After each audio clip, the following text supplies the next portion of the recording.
And welcome to a late night edition, or early morning edition, or midday edition, depending. Or listen, if you're listening to this, it's a live show, but I feel like I say this every time, but this is an international collection of things, and to be truly international, if you're international, are there such thing as time zones really? Like when you think about it, the abstract idea of like the sun, we invented this thing to track what time when the sun is bright and when we can see outside and it's not dark out. And then we all decided, yes, let's agree on this thing that because I guess at this point it would be too hard for us all to use the exact same time. It would just be too confusing for us all to go to like swatch internet time or something, even though we all could. And then like we just did it long enough, and then eventually it's 6 o'clock everywhere at the same time. But that's not what I'm here to talk about. And the what is Indiepocalypse Radio, and the I is me, Andrew, host of the show and creator of Indiepocalypse. We are here with one guest. A couple other guests have fallen in the line of duty for this week, but we have one guest to talk about a zine of a different flavor, Dozine, to the best of my pronunciation. Oh, it's good. You're good. Thank you. It's returning guest, but with a different approach this time. It's NPC KC again. Hello. Hello, early morning, evening, daytime. You're right. We don't really need time zones. We Yeah. can enjoy this podcast whenever we want to. Yes. What if someone's saying this? Someone could be listening to this at exactly like 7:03 Eastern Daylight Time, or they could just be listening to it at any point in time whatsoever. But I referenced it at the top of the show, the dozing. So what is you were here with I also referenced the pair of Nice Gear Games who have also been on the show before but could not make it this week due to life. Mm. And it's deciding sometimes that you can't be on a radio show today. Yeah, But so here I'm supposed to be part of a group of three. It's me, KC, and Nice Year Games 2 people, which is Daikon and Nenkon. And recently we started a zine anthology bundle project. We're still working on exactly what we want to call it, oh yeah, hey, which is I'll tell you called I'll tell you something. Dozine. 3 years Yeah. later, so am I.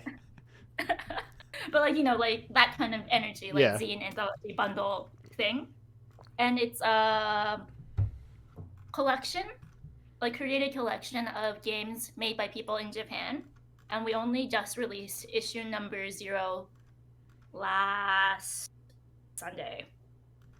Yes, very extremely recent. This is one of my first. I sorry, I have your site open and it has a little waveform things. And I'm like, is that tracking my talking? I'm like, no, it's not. What am I looking at? It's not that intense. It's Yeah, I'm just like, that's not it's one my. of the random I was random like, effects you could use from the website. yes, I'm just so used to looking at my levels, and I was like, wait, those are not my levels. But yes, no, that is yeah, the first kind of like hot off the presses radio style here to promote your project kind of thing we've Yes. had on this show. And we're very excited to have like this space, so thank you. No, I'm very excited that you are extending another space to to other developers as well. Like it's all about making a bunch of little spaces all over the place, you know? There's a lot of really cool games, and like I think the first time I brought this up to Rincon was also because Rincon and Daikon previously did Indie Tsusin with Indiepocalypse.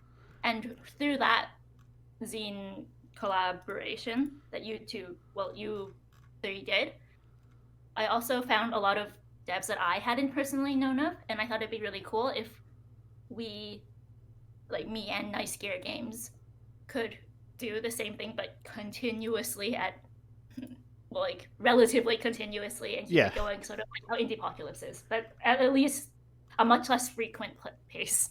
Yeah, no, I've said before, yeah, I do not wish this pace onto anybody. Uh, Like 1 month every month, it's that's so many zines. it's a That's so many lot. games, which is awesome, but like it's so much work. Yes, yes. I often say the financial I often say the secret of Indiepocalypse is that I did it is that I paid down my debt, but that's only the financial secret. The time secret is that I don't have a social life. Indiepocalypse is your social life now. It's the show is kind of my this show and like it one a week, occasionally a couple times, occasionally maybe twice a month, or not twice a month, 4 times a month, maybe 5 or 6 sometimes. Just night with friends is my social life, but the other 6 days out of the week, nothing. It's just a lot of like grind. The Yeah. Indiepocalypse grind behind the scenes. You're the duck who looks calm above the water, but all the legs are like going really fast as you pedal through the pond Yes. or something. Yeah. That is the the yeah the work behind the scenes that is less apparent. The fact that, the having to schedule like there's a lot of stuff, and there's always the innate fear that I have that like because the trickiest part I'll let you on a little secret. The trickiest part of running these things is if nobody shows up, then what do you do? Then you just keep talking. Yeah, you're like, uh-oh, no one showed up for the zine. Now how do I do this? If if I don't have enough so people. right now we are looking actively for contributors to the zine. Please, people, give us your games. Yeah, so if because there are otherwise we're going to have to go knocking on doors. for all the Japanese indie developers listening to this primarily US based podcast of based around this niche podcast based around a niche primarily English speaking publication. If you hear this, hey, check out Dosine. Even if you're not based in Japan, please do check it out, and you Yeah. can buy it from wherever you are in the Yes. world and enjoy some 5 very cool games. Yes, check it out in the other context of buying it. And if people buy it, we can use that and be like, hey, people are interested in this, and I will use that information to literally go like knock on random people's booths and like, hey, have you heard about Dojin? Hey, and be really obnoxious. Yeah, and be like, look, and you can just like pull up that itch page and be like, look at the people who bought it. Mm-hmm. And they also get money. People will also get money just for being in the zine. It's like win-win for everybody except like our wallets. Yes, yeah, that is the, but that's the small press lifestyle, you know. It seems like it, and I think like it's just a lot of people putting in a lot of heart and a lot of time. Yeah. And seeing where it takes them, and maybe like it doesn't take them to very, very soaring heights, but it takes a lot of other people to very cool places. Yeah, you're right. It's about like there's a big difference between going from $0 to $1, you know. I remember the first time anybody bought, like somebody donated, I think it was like $3 to something I posted on Itch, and it was the coolest experience ever because it was a free game. Yeah. And I didn't know people just like paid money for free things. Like I didn't know the Itch culture at all at the time. Right. I didn't know that was something that really happened. I was just like, yeah, sure, I'll set S, pay what you want. I was like, whoa, people are actually out here and people have actually played my game and somebody actually put money because they liked it. And it was very, I don't know, like I want that experience for everyone who makes games. Yeah. You can hate money as much as you want, but we need it, and it feels good when someone gives it to you. Yeah, like ideally we all have universal basic income, and then all we need from our games is validation. But it is also very nice to make money so that I can use that $3 to live. Yes, yeah, it's because money is valuable. It's like, wow, somebody spent this very important thing on me. Like, there's a whole issue where you're like, what is the value of games? Is it, if it has a price point, then it's more valuable. If it's free, is it no value? And obviously here that's not true. But the thing is, because money is a thing that exists, we always have to account for it, and it is very nice to receive money. Putting that out there now for anybody interested in looking at dozing. Yeah, it is.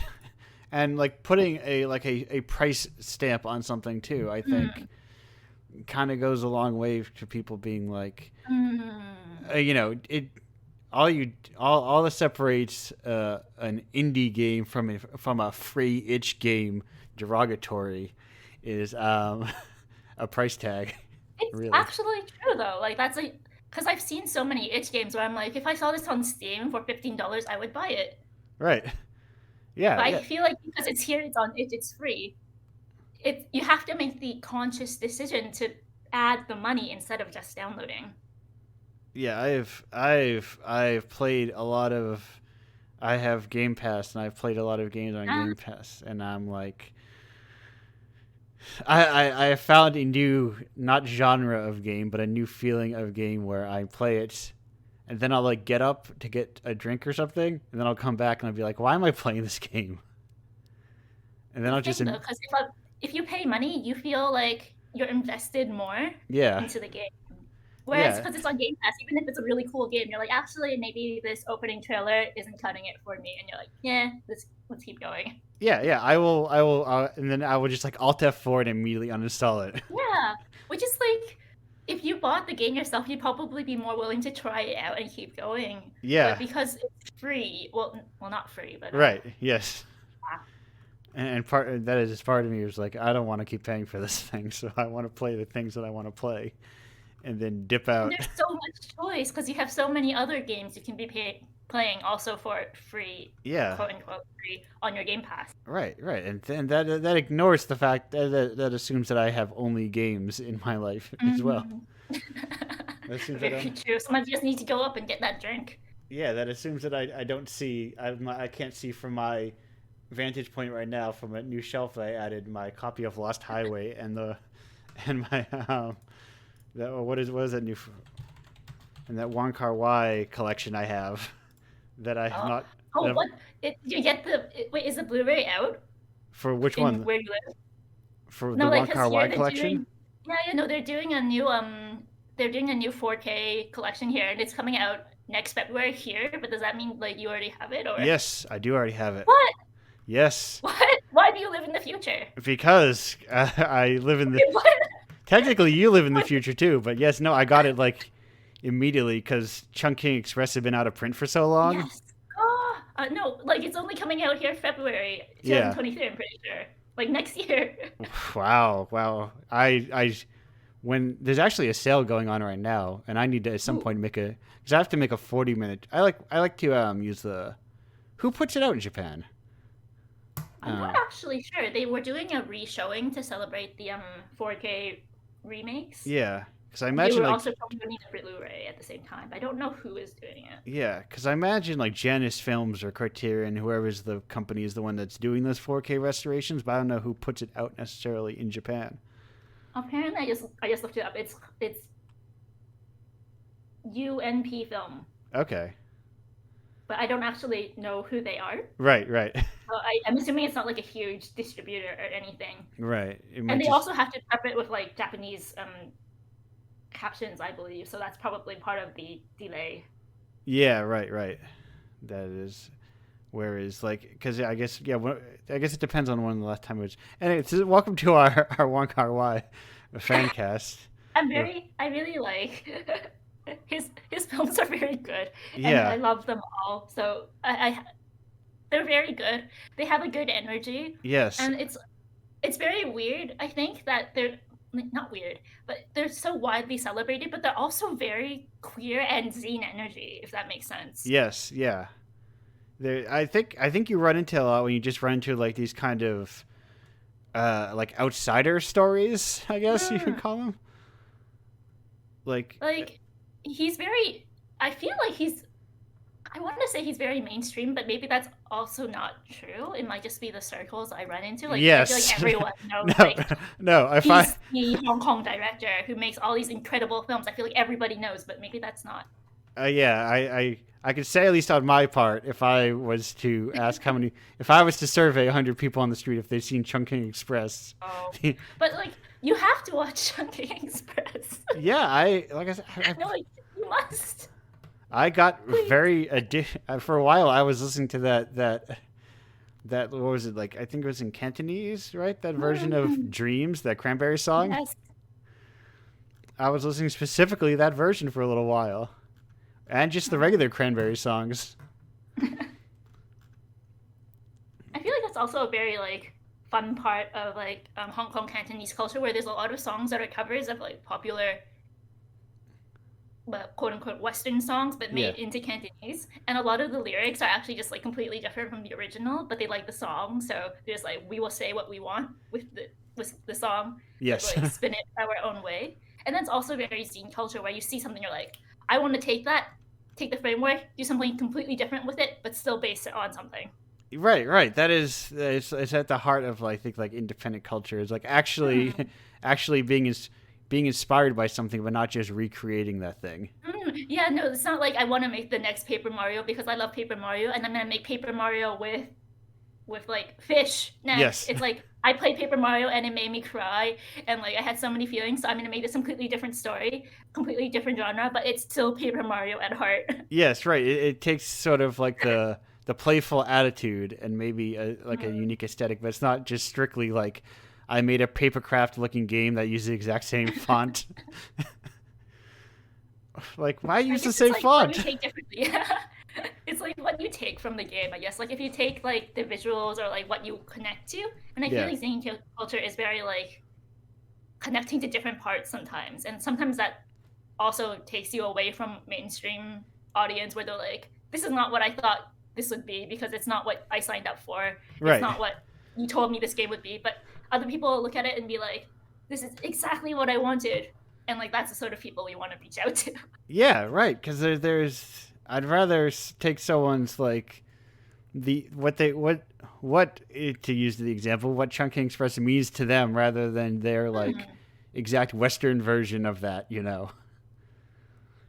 Like New York Express or something, I don't Right, know. right, exactly. Welcome to New York Express, basically the exact same movie, exact same ideas, but just in a slightly different place, and always slightly worse. That's just it's what you're gonna do with a remake is sounds always like going to be sounds like worse. what they did with The Departed when they remade my one of my favorite like detective cop movies from Hong Kong. I'm still I I have thoughts about The Departed, and I think it's an okay movie, but the original is better, and I'm going to be like one of those annoying fans about it. I'm getting into I've thought about because they're just releasing that trilogy in the U.S. now, or Oh, like a I 4K recommend version of it. watching it.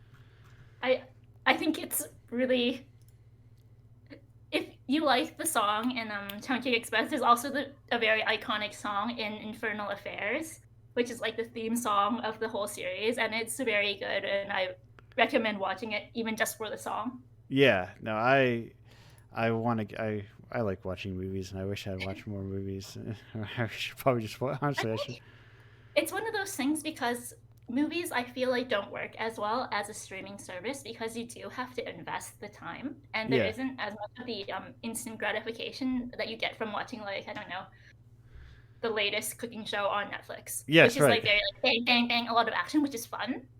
But movies, you can't usually get right into it, and then if I pay money to watch a movie in a theater, I'm stuck there. So I have decided to block out this 2 hours of time. But it's very hard to do that at home when you have so much other content you can enjoy. Yeah. You have to right. You have to, or sometimes you have to block out 4 hours. You have to block. I Yeah, want they to. were showing Lord of the Rings, I think the extended trilogy in IMAX theaters recently, and you could watch all three of them together. Yeah, that's what like 12 hours. I I don't mean, even know. I think they had intermission, like breaks in between for people to, well, yeah. like eat and Yes. survive. Right. Right.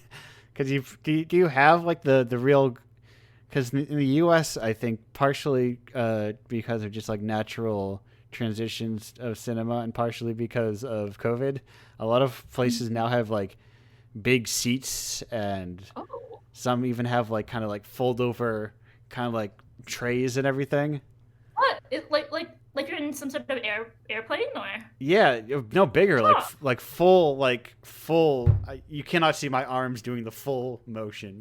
I'm sorry, I can't see your But arms over the phone. yeah, but the idea of, if you imagine like a big luxurious easy chair, Dang, okay, they're like like comfy those. couch. And Not to my knowledge, I did not see that in the Japanese theater. It's just yeah, like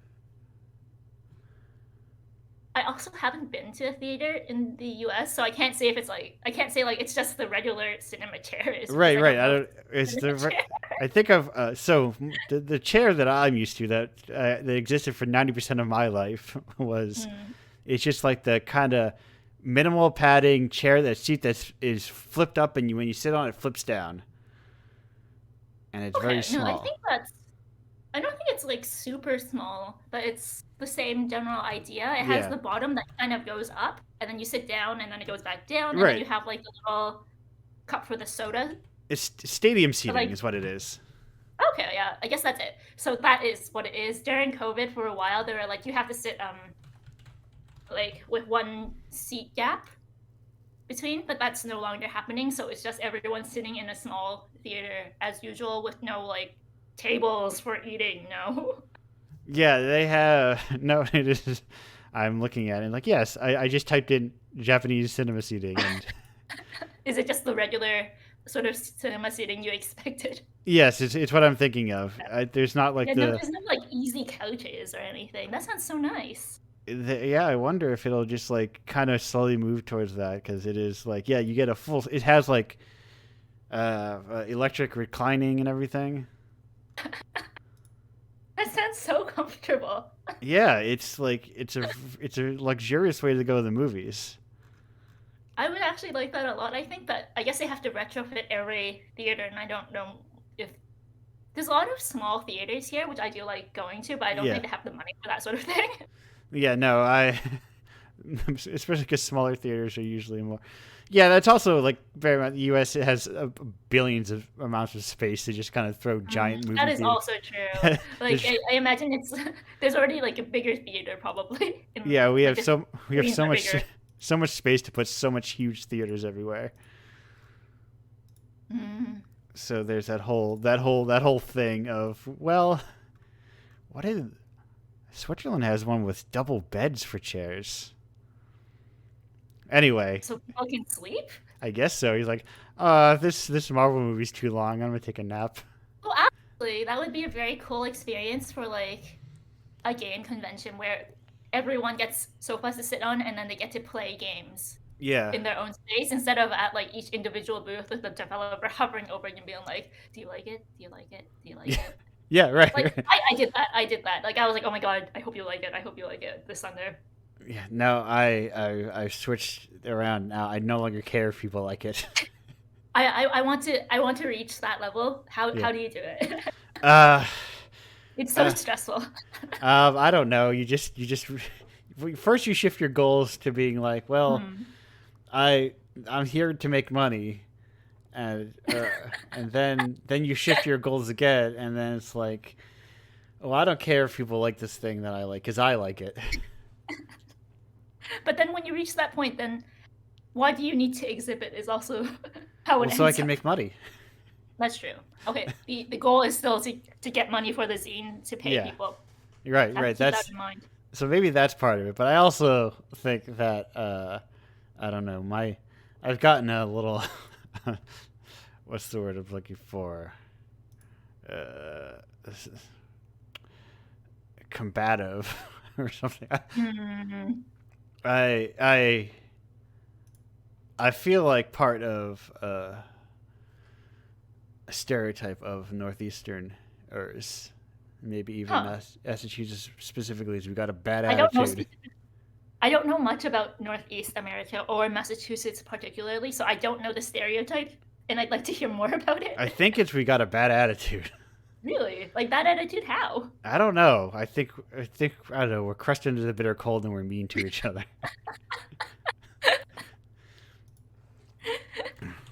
There's a lot. There's a not unprominent sticker, like bumper sticker I've seen that it just says "masshole." So I think it's understood that it's just I don't know what it is. We're just there's a combativeness that runs through the state maybe. But I think that if you do make if working in small press, part of you has to be a bit combative because you're always fighting against big press or to exist in the same place as big Yeah. press. Right. And I felt more and more recently that the kind of unrelenting positivity usually just kind of benefits the person who already has the bigger platform, because if everyone is lifting up everybody already, then the people who get lifted up are already be lifted up, and they're already... No, I see that. I know it's supposed to be what is it, a big wave. What's the thing? Yeah, a rising wave. tide lifts all ships. Yes, but sometimes the ships aren't even there yet, and we have to get the ships on there somehow, if that makes sense. Exactly. Small press is on a piece of driftwood. Yeah, we're just this wave, everyone's being lifted up, we're drowning. And sometimes small press needs to jump onto one of the bigger ships and give us a little space is how I feel about it sometimes. And I know it can be very annoying. It feels annoying if you see I feel like I've seen this so many times or whatever. But it's a lot of the times when people are on small press or just small indie developers keep pushing their stuff, it's because I think a lot of us feel like we aren't being seen, so we have to try our best to be seen. Yeah. So those who wants to help developers who don't feel seen, and we will do the job of being annoying and aggressive and combative to be look at us, look at these great games, so that the devs don't have to do it. Right. Because not everyone, I think, has the constitution for that. Because I think you are going to be annoying, and there's going to be people who find you to be annoying, and you have to develop it's good to be a publisher, a small press person, to have that constitution to be yeah, I'll be annoying. I feel like it's an inevitability because we have to talk about it for people to know what it is. Right. And I think there's a difference between being being on Game Pass or something like that and not having all the attention a AAA game has, or there's a difference between that and being on itch and nobody knows what you are. I think itch is amazing in the sense that anybody can post there. Yeah. But it also does get very frustrating sometimes, I think, for people who think that they've made something really cool and they really wish people would see it, but they don't know how to get it seen. Yeah. And I don't know the solution to that either. Right. It's where... Yeah, it's very difficult to see the space where you get it seen, because where do you get it seen? In a write up somewhere? Where do you And then there is the other issue that it's games are still very video game focused, Yeah, for sure. No, there's what was it? It's the Game Awards right now. Yeah. And I feel very unrepresented by the choices. Right. I saw somebody that resonated with me this year. A lot of them are cool games and awesome games, but there's no where is the weird games I downloaded sometime on itch and then forgot to play, and they were on my desktop for a couple months, but then I played it and it was amazing section. Right. There isn't that, because there isn't I guess that's a maze, right?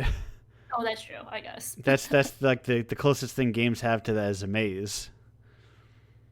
But also, I mean, how much does a maze reflect into... I guess that's to be fair, because how much does the Toronto International Film Festival factor into wider movie culture? So it's not that. But also the Game Awards is kind of irritating. I have it blocked. I think also with a lot of these, even with Amaze and with a lot of these smaller game events, a lot of them you can apply only in English. Oh yes, that is also a that's already a language barrier for a lot of devs here. this time for Dojin, we chose games that were like mostly in English already, and for the one game that wasn't, like we translated it just for the chance to get like more people to look at it. But Yeah. I don't feel like having to translate always to English is always going to be the solution. Yeah. Because Like like, I what don't if want you? to, but like, mm, Because what I mean, imagine you're doing Dojin like 20 years ago or whatever, and you have like Higurashi or whatever, and like in that when you're like, oh, this is very cool. I'm not going to translate this whole thing to English there's too because much text. Like there's too because it's like much. it's like 10 billion words long. But like those same games, like those like spiritual successors, could be made today. Like Higurashi has had a huge effect, I think, on the genre and the way people also connect to story based games and having like I'm so happy Higurashi exists because it's carved a space for games that also don't really have choices Yeah, right. Oh, the or kinetic user novel. yeah. Like, and that's okay. And it's like it's turned into a huge media franchise. It has so much stuff going on, and people are like, it's cool. They're not like, oh, now walking simulator or like, choices don't matter. Like whatever people say now about visual novels, I don't really keep up. Yeah, right. It's I see so much. There's so much Higurashi posting that I'm like, I should try this eventually, but I'm busy. I I I do recommend Higurashi, but it's also very long. yeah. Like I can't recommend it to people who don't want to play for hours and hours and hours just for Higurashi, and then you have to play the continuations to get the full story. It's like it's so much time. But on this vaguely on a similar kind of wavelength here, I have a question from Mochi, which is, do you have a favorite Toho character? Okay, I like Patchouli. Oh, but then I like Patchouli. Patchouli is my favorite. Patchouli is the cutest. Okay. Like she has the hat. She's the witch. Like when I think of like enemy witch, it is Patchouli. I'm sorry, Marisa. Like you're very cute too, but Patchouli is going to be like the magic girl for me all the Okay. time. Because when you say, the Toho's the witch with the hat, I'm like, what does that mean? To me, that describes all Oh of them still. But I'm no, looking at, like that's Marisa. I think for most people, when people think of like the witch in yeah. Toho, I'm gonna assume that's like the general mindset, and then like you get like the shrine maiden of Hakure, and that's like well obviously, well maybe not obviously, but that's Reimu, and those are the two that everyone thinks of I think when they think of Toho. But it has like such a good cast, and also Toho amazing Dojin game, so much influence on everything, Yeah. It's, everything. it is like, so, like, it's one of those things where it's like, it is like, I think it's the reason for kind of like the importance of looking into other culture because it's so foundational.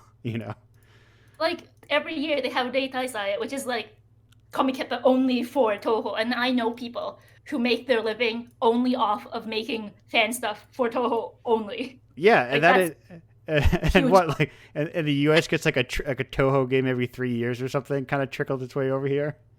I honestly think it's amazing that Jin-san doesn't translate to English. He's just like, I am going to benefit you all, and I'm going to be nice enough to put my game on Steam, but it's going to be in Japanese, and you guys are going to have to deal with it. And that's such good energy.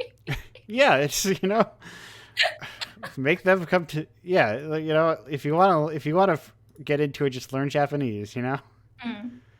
You don't have to translate. So many people like know Toho Project as like they know some of the characters, they've heard of it, but like a lot of people don't know that originally it was just like it's like this shooting game that just comes out on CDs at Comiket. Like they don't know that it has an original game. They might play like spin-off games, or Yeah, they've played like puzzle game on Switch, or they've seen the characters in a random like um one of those weird talking videos that people use the main characters of on for like Nico Nico Doga, but they don't know the original at all. It's just seeped into culture so much, like this Dojin game that for some reason has reached so many hearts, and it's really interesting that way because like everyone just builds off of it in their own way. And Zunsan, like Project Shanghai Alice, has been totally okay with like being incredibly generous with the fan work policy. Like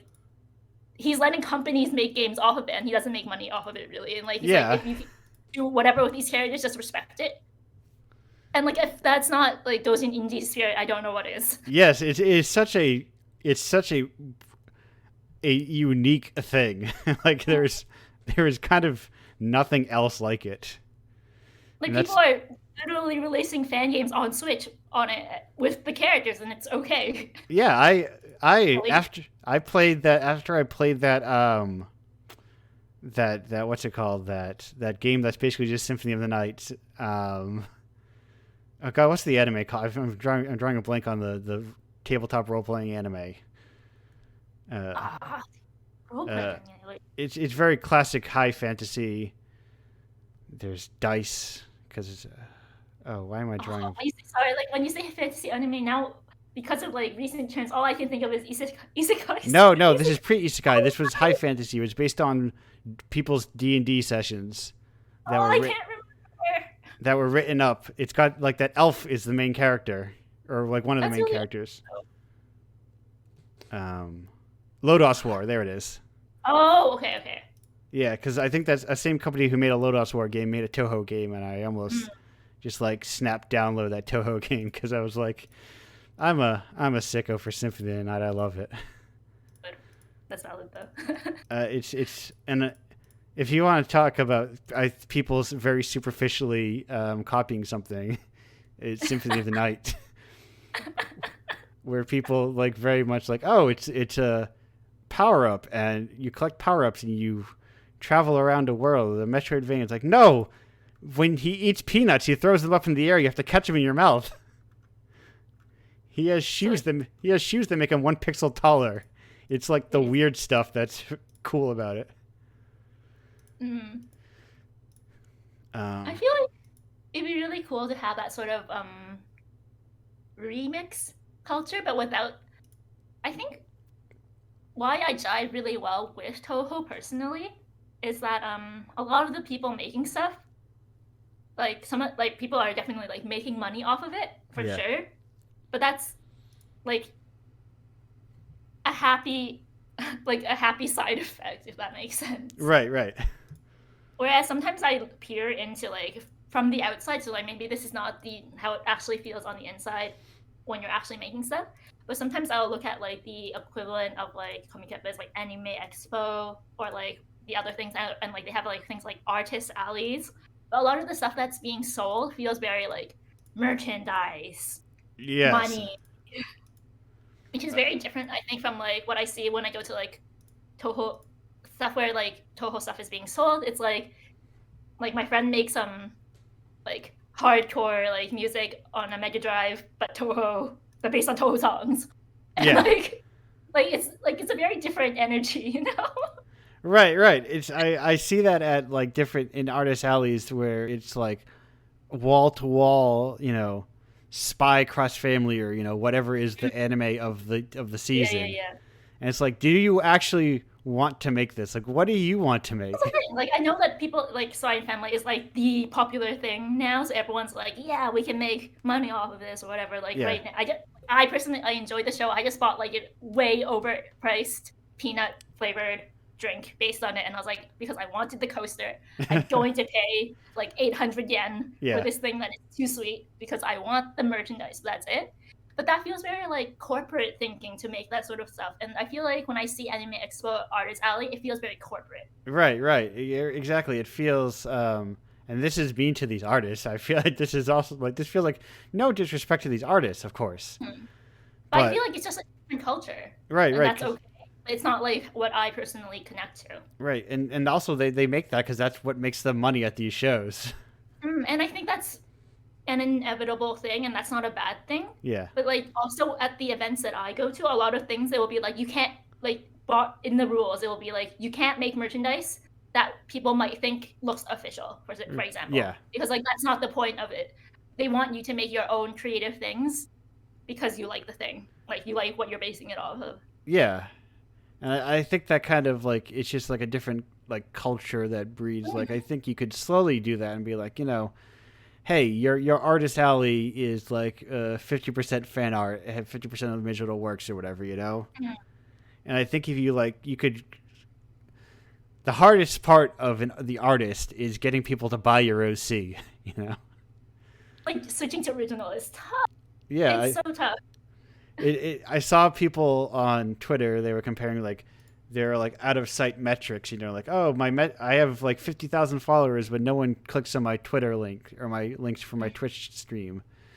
And I think about how when I see a lot of these like larger, game dev, game stream, whatever accounts, I see them because they're just like posting broad appeal memes or like discourse or something. It's like I think people will go to your account for that. They're not there for your original content in a way, like the fan art. I was gonna say the fan art of Twitter is hot takes and memes. But I see that. I definitely feel that sometimes. And like some people I think are actually very good at like connecting their hot take to the games. And like I respect the hustle, but I also think it's sad that we have to hustle. Right. I hustle in this very like specific sort of way too. Like I'll never be on TikTok. I just can't do that. It's fair. I find TikTok also to be very like draining. I think from what I've seen of it, it's like as a content creator, you have to always have content, and I know that personally, that's not something I could keep up with. Yeah. TikTok always strikes me as like, what if Vine felt really insincere? What if people realize? Yeah, whenever I see dance, whenever I see someone do a dance, I think like, this does not look like a person. This looks like an assortment of moves strung together. That like, and that's kind of the thing. I think. Sorry, about like, I know that people are kind of like doom Twitter dying, and like I've seen some people being like, yeah, Twitter sucks. Twitter should die. But I actually like personally, I've had like a lot of terrible experiences on Twitter. Yes, like for like a month, I had somebody for some reason pay for bots to spam my replies and make it so I never showed up anywhere. And that was like the weirdest experience. Yeah. But like because of Twitter and like how low effort it can be, I actually got to connect to people and talk to people. And like I don't think I would have known about Indiepocalypse either without Twitter. I wouldn't be here. I wouldn't have like talked to so many people. And I don't know. It's really sad that we're losing that space if it happens. Right. It's a very good loud platform. And like it's a good space, I think, for text only people. Yes. Also. Right. Which is really lacking right now.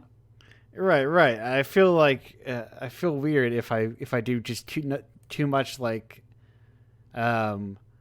what's the word I'm looking for? Just like nonstop promo, like pure unadulterated promotion on like co-host. I've been like, I'm still like in posting jail for co-host, and I like seeing all the posts, but like, and they're all like, a lot of stuff is really cool, and I'm like, oh, well, this is such an interesting thing. It's a fun community, is how it feels. Yeah. But I also want to see like the low level, like I'm gonna get, I ate coffee, I spilled some coffee, there was an earthquake, like that level of like no thought was put into this tweet before putting it up level of posts. Right, exactly. Maybe because it's new and exciting, it feels very much like co-host is in content mode, where everyone's from posting good content. But like, I want bad content, please. Right, I want no content posts.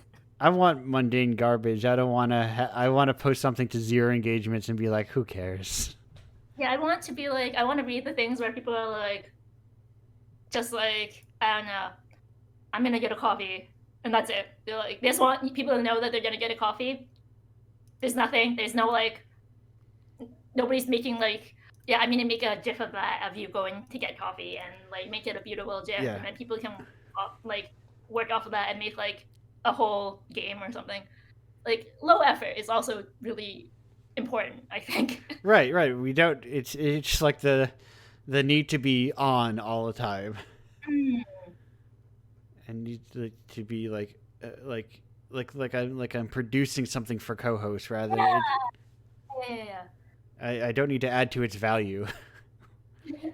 I want to just be like a low value post Right.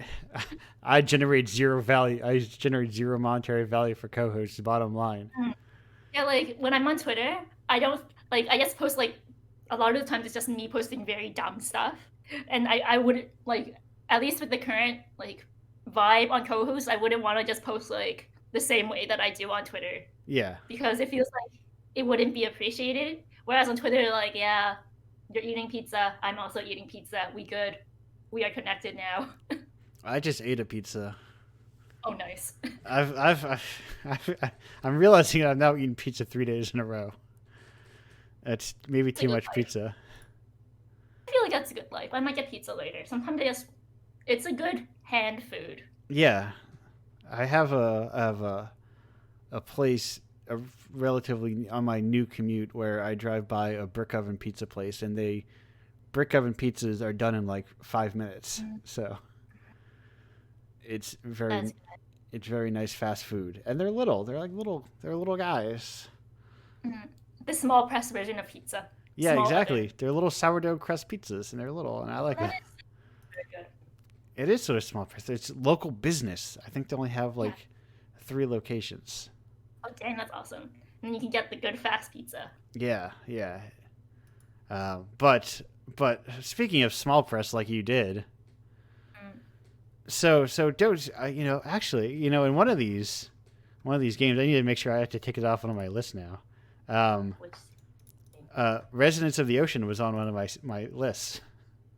it is Yeah, one of my I have a secret list that I your secret.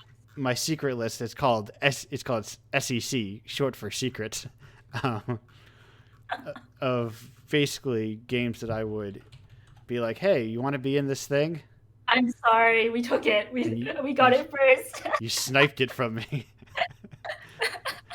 No, um, it was very like the game is very like relaxing energy. yeah, I think it was actually because I played that game and I was like, more people have to play this. And then I was like, I talked to Rencon like DMs random and was like, do you want to do a zine? And that's because of that game also. Like, I want this game specifically to put in the zine. yeah. There are so many.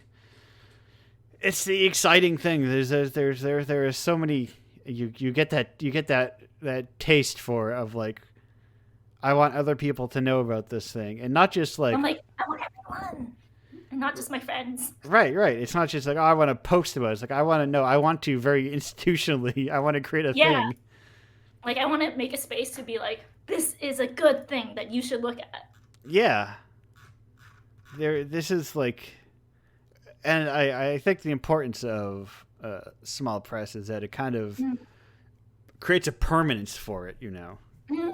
Like people will always be able to go like and say, oh yeah, this game was in a thing separately from the regular Right. like its own thing. Right, like Words. Dozy and issue 0 will always like exist as a static thing. Like it will always have been published, and it will always be in the PDFs that people download or like Yeah, the flyers that people picked up will have the name of the game and the screenshots and like the very short interview, dev interview blurb. yeah, and small press libraries are these kind of like permanent things. They are. It's why I like to use the term library because it's kind of like they are libraries. They're not like blog rolls or like things that kind of like cycle with time. Mm-hmm. Like to bring it back, all the way back, like Chunking Express um, is like how most people will probably find that like because they browse the Criterion Collection. Oh. And they find like I think that probably does like how much is some I look at that it's very it's an inspiring piece of work that whole with the scorching takes once again that the Criterion Collection collects important works of cinema. but it's like an intro to people to like this different world of like movie making. And I think it is a good place actually for people to bounce off of. Like Yeah, as in, like it's a lot of the stuff that's showcased is different from stuff that is talked about usually in cinema or like regular cinema. Like it's not the stuff that you see on like the big poster saying coming up soon or whatever. yeah, And like if you can go from that and be like, wow, Chungking Express is really cool. What else has this person made? And you watch like Happy Together and see like this like terrible for each other gay couple right, traveling to like South America and like just ruining their lives. It's like it's not a fun Marvel experience. right, right, right. Of the two I've seen Chungking Express and In the Mood for Love, two very different I like that movies. one. I like In the Mood for Love. It's very good, but also yeah, very different. Yes, yeah, very, yeah. It's this slow, laborious yearning. Mm. But like, and then you're like, oh, what else am I trying? And then you try to watch like, Haxen or whatever, and you're like, oh, this old German, mostly silent movie I didn't vibe with, but like, it's always I like the idea that you would try something in like, Like I think it's totally okay to try something new and be like, actually, I didn't like it, but yeah, I feel like you have to try it. right, right. And I think the benefit of especially this sort of thing is like if people don't try it, even if they don't like it, usually I think the hope of some like a small press work is that Mm. they're looking for very striking works. So Mm. even if people don't like it, it probably like still sticks with them in some way. And I think that also a lot of the time, like the first time you foray into a new sort of new kind of media or like well new genre of media, whatever Yeah, however you say it, like a lot of times you'll be like, this is too different and I don't like it. But right, if you continue in the same direction and you go back maybe a few years later, you'll be like, huh, I actually like it now. right, right. There, if you become a Bandcamp weirdo, eventually you'll be so far removed from what normal people would consider to be normal music. And I am a Bandcamp weirdo. yeah, I am the Bandcamp weirdo. That's me. I remember Oh, years you know, ago. like, nobody wants to listen to my recommendations, so they're like, what's Bandcamp? Yeah, yeah, right, right, right. Because it's like Sorry. I force people. I put on the show like I force people. Hey, what if we just listen to this like this weird like abstract jazz plus something. Good. And then like I remember years ago telling a friend and I staunchly agreeing that not only just like Merryweather Post Rebellion, but like really in general, Animal Collective is pop music, and that is a that was like still we were still wrong I think at that point, but even that is like a tame assertion to the point I am at in that now. Mm. This idea of no, like popular stuff is actually like it's so easy to get so far down your hole that you think things are very normal when really pop media is very broad. Usually it's like it's how so many people connect to it. Yeah, and like being popular media is not a bad thing. No. Like it means that you like this kind of media has connected to a lot of people and that's awesome. Like I always get kind of sad when people are like, I don't like it because it's popular. Yeah, And like that's a fair feeling to have, obviously. But like I don't wanna ever be down on something that people are personally connected to, sort of thing. yeah, yeah, because like But I do want people to try new stuff, even if they're not familiar with it. yeah, there's I think we entered a point of whenever that guy made that comic that says let people enjoy things, that was that was an era of well, no, I'm allowed to enjoy all pop media and you can't tell me that I'm how dare you, Mm. Martin Scorsese. Like both Bandcamp and like top 100 music. Yes, yes, but it was the other way. It was like I have to love Top 100. You can never make me Yeah. like Bandcamp ever. Oh, I will never come listen join us on to Bandcamp. what is on the front page of that right now. I will never listen to these things. What is their most recent very Bandcamp style? Like what it yeah, like all of these things. You could just like scroll down the Yeah, date. like the first on Bandcamp right now. It's The Ephemeral Life of Blog Rap, and I've never heard of blog rap. Right, exactly. What is that? That is. I am very curious about what it is now. Now I have to read it later. I'm gonna save this article. Right. You could make a Bandcamp daily article generator that is like a deep dive into the underground electric trip hop of southern Egypt, and people are like, yeah, that's a Bandcamp article, all right. It's also like super scene energy, and I love it. Yeah, no, it is. It is like the fiercest advocate for its like its own weird deep library. A lot of like compilation or like label style things on Bandcamp where people will be like, I like this song, we're gonna put it in an album, and I think that's pretty much the same energy as like zine anthology bundle. Yeah. But like a lot more common because I think it's easier for people to put tracks together than collect like 10 games for Indiepocalypse. Yes, it is a lot. Right. It's a lot, and like it's a deal with time too. You know, how long have people been making music? You know. Sure, for sure. And like, I think people are familiar with like albums having multiple artists. It's just something that happens, but I think that's not as common for games. Or like, why is this a collection of things made by different people? Oh my god, this is not what I signed up for. Oh, KC, you hit me with like a revelation of the idea of the split EP, but for games. Yes. Oh, that.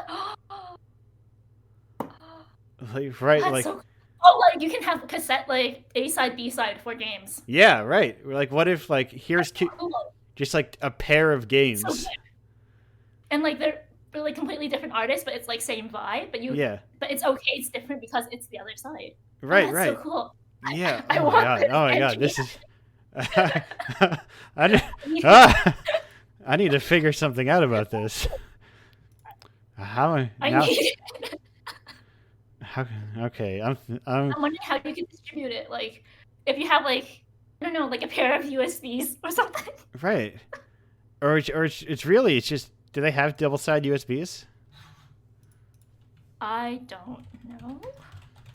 Double-sided. Oh, but that's such a cool idea. Like, incredibly curated, like only EP, like only 2 games, but like make like one cover art that matches it, and it's like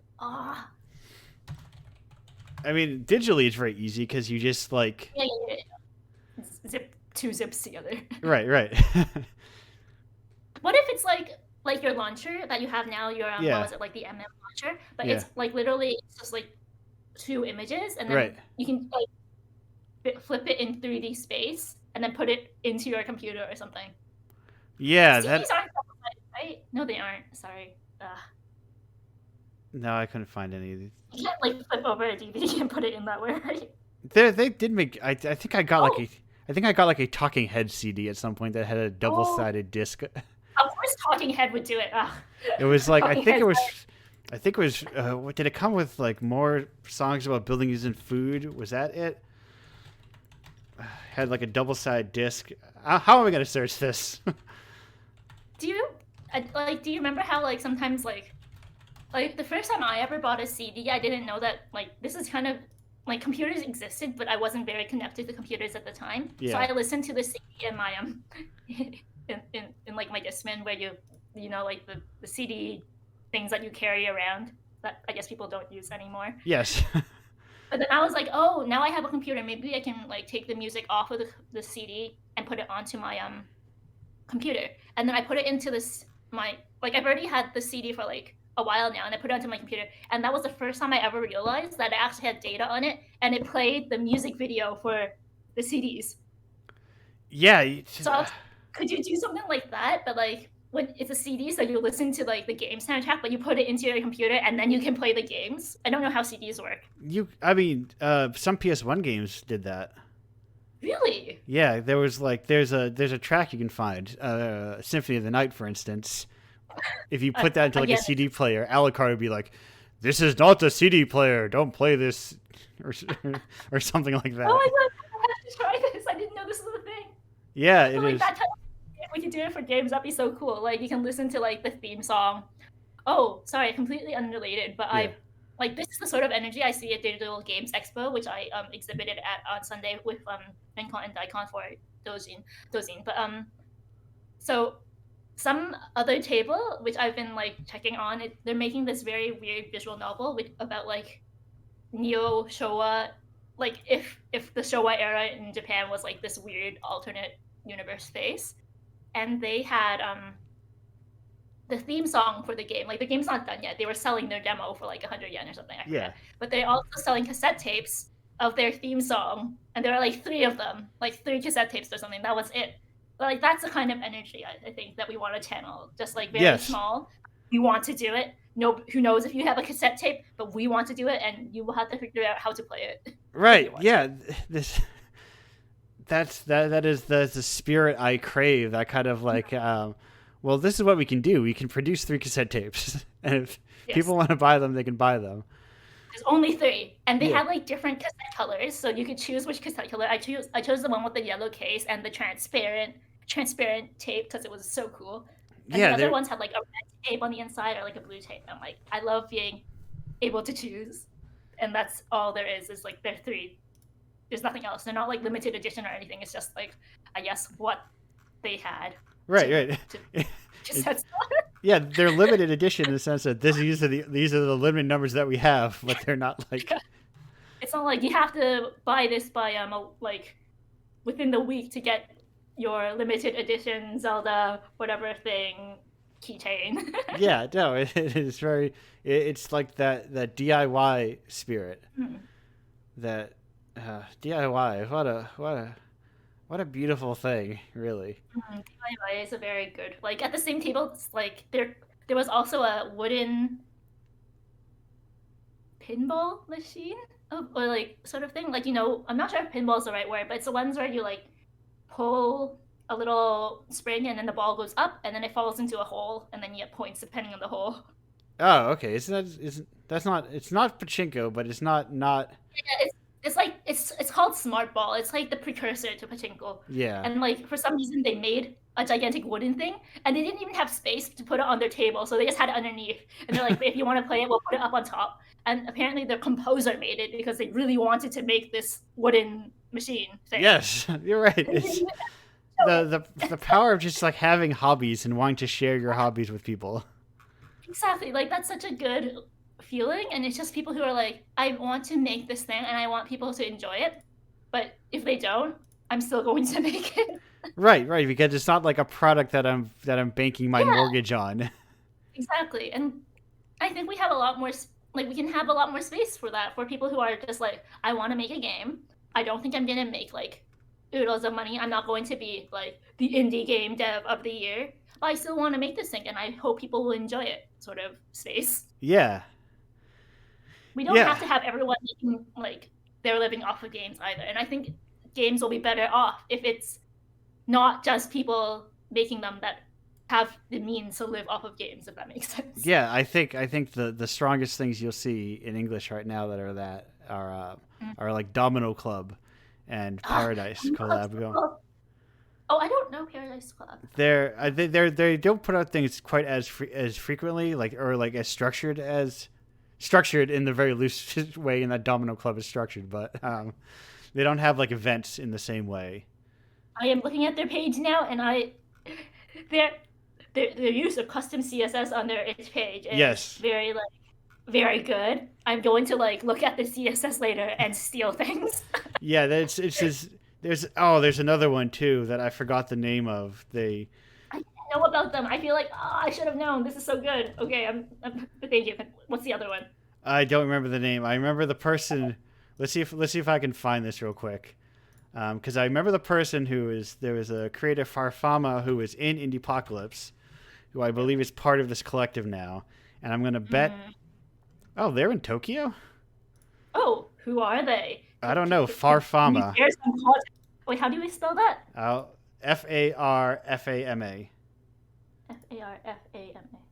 Farfama. The Golden Tower was in an issue of Indiepocalypse. I'm looking. Oh, Infinite Tears is what it's called. Like it's like a new collective. Oh, I think I saw this. if I'm not misremembered, I think Rincon posted this in Dojin to be like, we should look at this, but I forgot their name. Infinite Tower. Okay, No, okay, okay, Infinite okay. Tears. Here it is.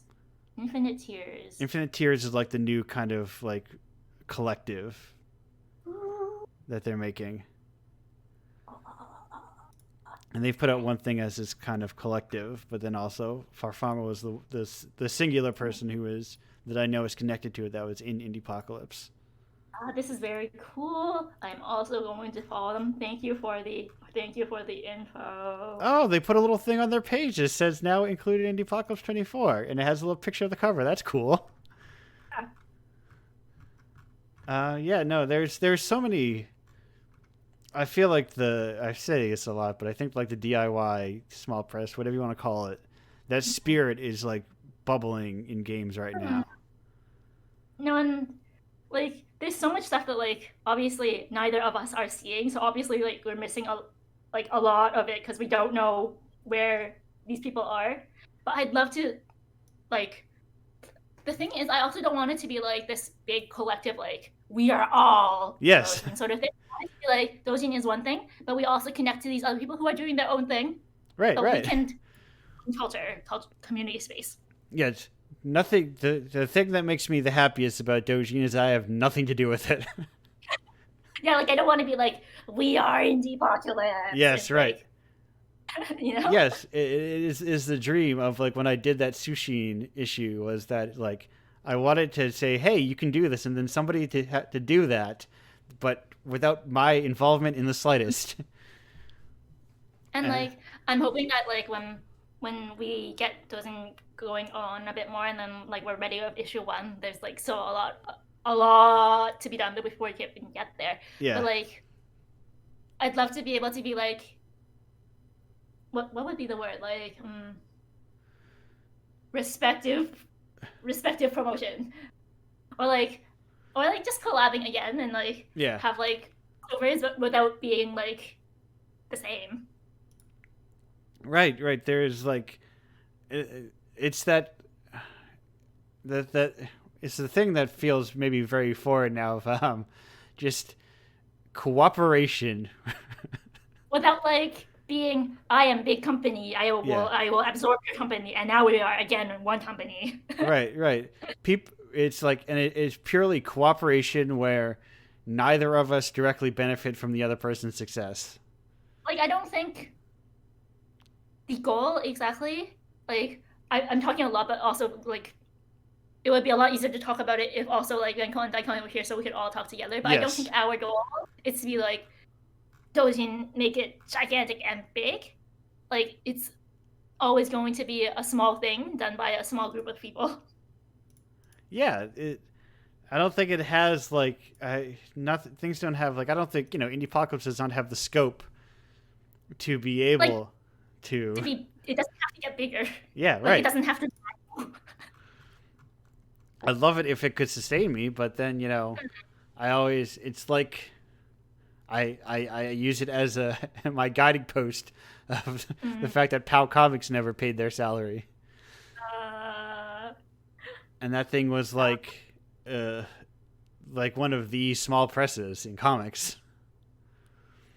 yeah, I think that's also the thing. It's just that it's very hard to keep a focus on things that aren't normally being focused on, and also actually like reach a point where it's consistently actively sustainable. Right, right. You have to kind of if you want to pay people salaries and make a company, you have to eventually like roll up your sleeves and be like, well, what's popular and how can I like you can you'll get people will get hits occasionally, but how often do you But get Undertale? yeah, like I don't think hoping that we win the lottery is a good business. No, no, and let's and now that I think about to use it as an example, Undertale also did not come out of nowhere. Yeah. It No, came like out what I of think about sorry, like that also came out of like a very consistent like what was it? I think it was like Homestuck. right, right. They came out of Homestuck, and Homestuck Andrew Hussey came out of just like early webcomics like Northampton, U.S., like Mm. Topatico, like it all came out of like small press support and everything. Like it all came. These weren't like mavericks striking out on their own. This was like very collaborative support all the way upwards. You know. Like sometimes you hear about like what we are supposed to take as indie success stories, like how Among Us is suddenly like this huge popular thing, but it also wasn't seen, I think, for like 5 years, Right. which Right. was and like that's very common, I think. Like one of my other friends who made a multiplayer game had it up for like years on Steam, but suddenly at some point, like I think it was became really popular with streamers, and now it's sold over 1 million copies. But what was like the years of being on Steam where nothing happened? Like he didn't change how he made stuff. He didn't like nothing changed at all on his end. He just randomly ran into like this is what's popular now, and what he made years ago is the popular thing now. Right. Right.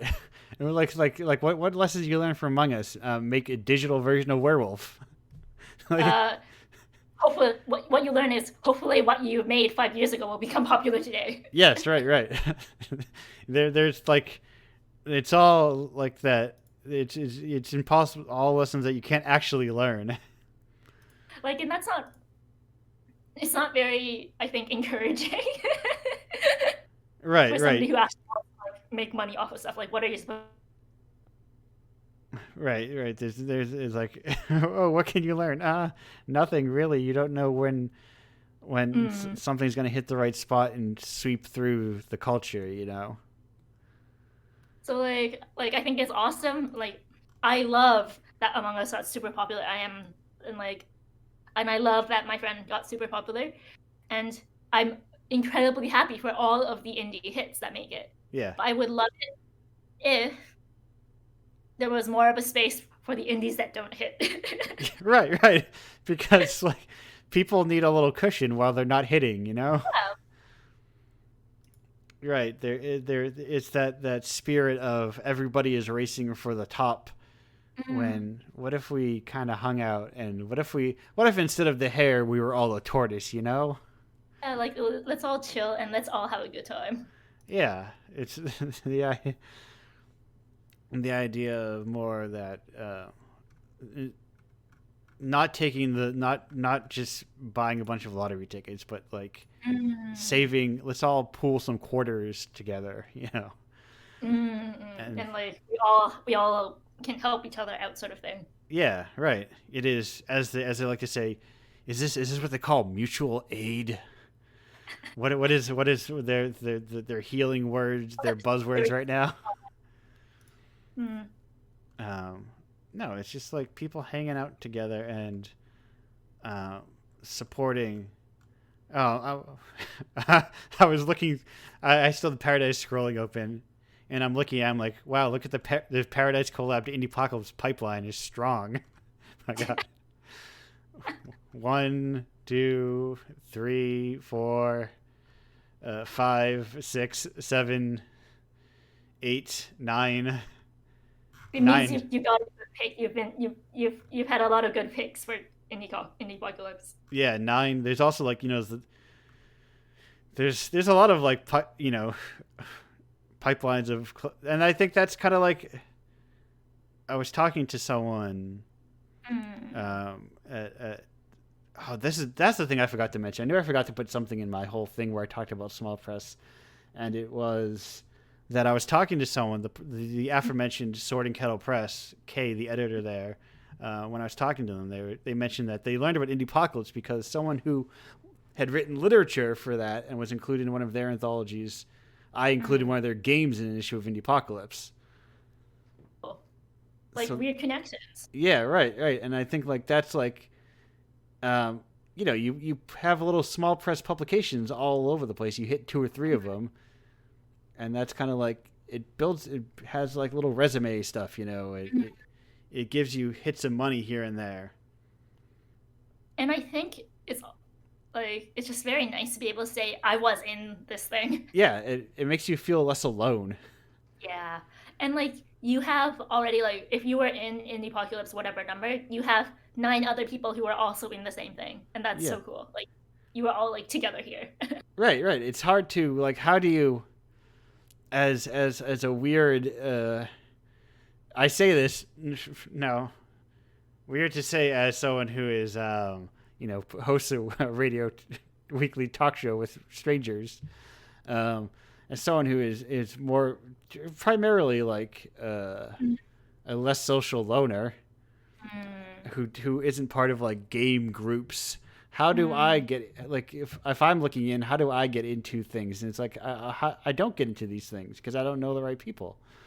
Yeah, and I I think that's like one of the shames. Like I understand always you want to help the people close to you, Yeah, but it also ends up like I've seen a lot of really cool things. I'm like, oh dang, if this was like open in any way, I would have loved to be a part of it, but it wasn't. Sort of yeah, thing. Like I know I'm already incredibly lucky. Like for some reason, I have my games on a lot of platforms. Like I'm not like I have released on consoles. Like I'm released on Android, and I've I've had the personal opportunity to talk to like Google staff about my stuff, and like I know a lot of people don't have that. yeah. But even somebody like me will be like, I'm still very very far away from like what people consider most of like indie dev culture, I think. And like I Right. don't have that connection. So there's like a lot of like no way for me to figure out like how to be a part of stuff, or like how can I connect to these people? Like there's no connection that way. Right, like how do you there are meetup groups that these meetup groups are invite only and how do you get an invite, Yeah. if you don't know anyone in it. Like And like I don't think the solution is well just find a way to get to know these people, because I also don't want to I think like this probably happens to a lot of people as well. But like I've also had people like trying to get to know me because they think like I have connection to other stuff, and it really sucks. yeah, right, because you Like I want people to know me because like they want to talk to me, not because like I might be able to help them get onto like Google Play or something. right that you are a way to get their foot in the door. Mm. Like I'm willing to help people, and like that's why I think also like when we were talking like with Rincon and Daikon, we're deciding what to do, and like we have applications open because we want it to be for dosing, because we want it to be anybody can apply if they want to, sort Yeah, of thing. yeah. Open submissions are like, if you're doing an anthology, I think open submission is the most important part of it. I don't want to just be like games that we know, sort of Right. thing. Here are games that we know, and here are games about my friends. Mm. There needs to be like a way for someone to be able to start, Mm. like an entry point for someone who has like 0 Twitter followers. No Mm. one's played their game ever. Nobody Like knows who they everyone are. starts there. Like so we and there has to be a better way than be like make friends with somebody more popular than you. Right. Pay $3,000 to go to GDC. Uh, Not even including the airplane ticket if you are out of country or like even far away within Right. the same country. Right. Or if you're, for instance, on the other side of that country. Like that's not a solution. Like having to meet people in person should not have to be the solution. And Right. it's sad that it still is, even though like we are in post-corona world where like things should be able to be more online. And like I understand it's cool to be in person and all, and like I love meeting with people in person as well. Yeah. But a lot of people can't make it to those, and there still has to be a solution for that. Yeah. And there's definitely the feeling of like, I think, if you have a high number count for followers, I think there's an implied understanding that you are more in groups, and it's easier to like, oh, this person is popular, I will talk to this other. It's just like you said, it's like where it's like, oh, it's easier to talk to someone who you think can benefit you in some way. It's so stressful. That's not how I want to connect to people. And I don't think most people want to connect to people that way either. No. It's all a lot about small press, but that's for as kind of meandering as, oh, they made a zine too. I didn't. Yeah, on the Paradise collab page, I was like, I'm gonna Yeah. check this out. This looks cool. Yeah, there's so much There's a stuff. lot of stuff there. There's so much stuff. Like, I'm very excited to dive into it later when I have time. There's so much stuff going on. It's why I've been trying to like like create a bunch of stuff that is completely unrelated to. Oh man, I got someone's got a Jan Svankmajer picture here, in quote, I believe. What is going on in Paradise Pod? There's some. I'm curious. I'm very I curious. love Svankmajer stuff. It's so cool. That's my Indiepocalypse homework for the day. Go watch something by Jan Svankmajer. If You I'm need to saying, have like. I feel like you need to have a list, like an Indiepocalypse suggested reading watching list. yeah, it's like Jan Svankmajer. Oh, now I can only think of Chantal Ackerman, but that's the director who made it. It's Jean Dielman. It's Repo Man. I feel like we discussed the same thing also. I love Jean Dielman so much. It's such a good movie. It's just like, it's such an exceptional movie. It's just like, actually, I need to talk about this right now. Every podcast at one point. Yeah, there are two movies that live forever in my brain, and it's that movie and it's Phantom of the Paradise. And I never stop thinking about those two movies. They both impacted me equally in very different ways. Experience though, and I think like that's the sort of experience that also drives people to make more stuff, even if it's not the same. It's like you want to make something that impacts other people the way this impacted you, sort of thing. Right.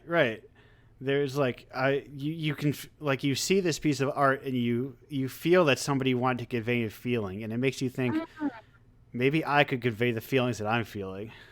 Yeah. Like even if it's not like exactly the same sort of thing, you just really want to share that like experience. Yeah. I don't have to like make maybe I don't have a very slow burn movie about my mother inside of me, but I have something. But anyway, yeah, that's the Indiepocalypse reading list, watching list.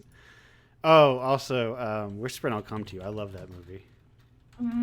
There's this old BBC. I think it's Whisper and I'll Come to You. There's this old. I mean, that's the yes. Whistle and I'll Come to You.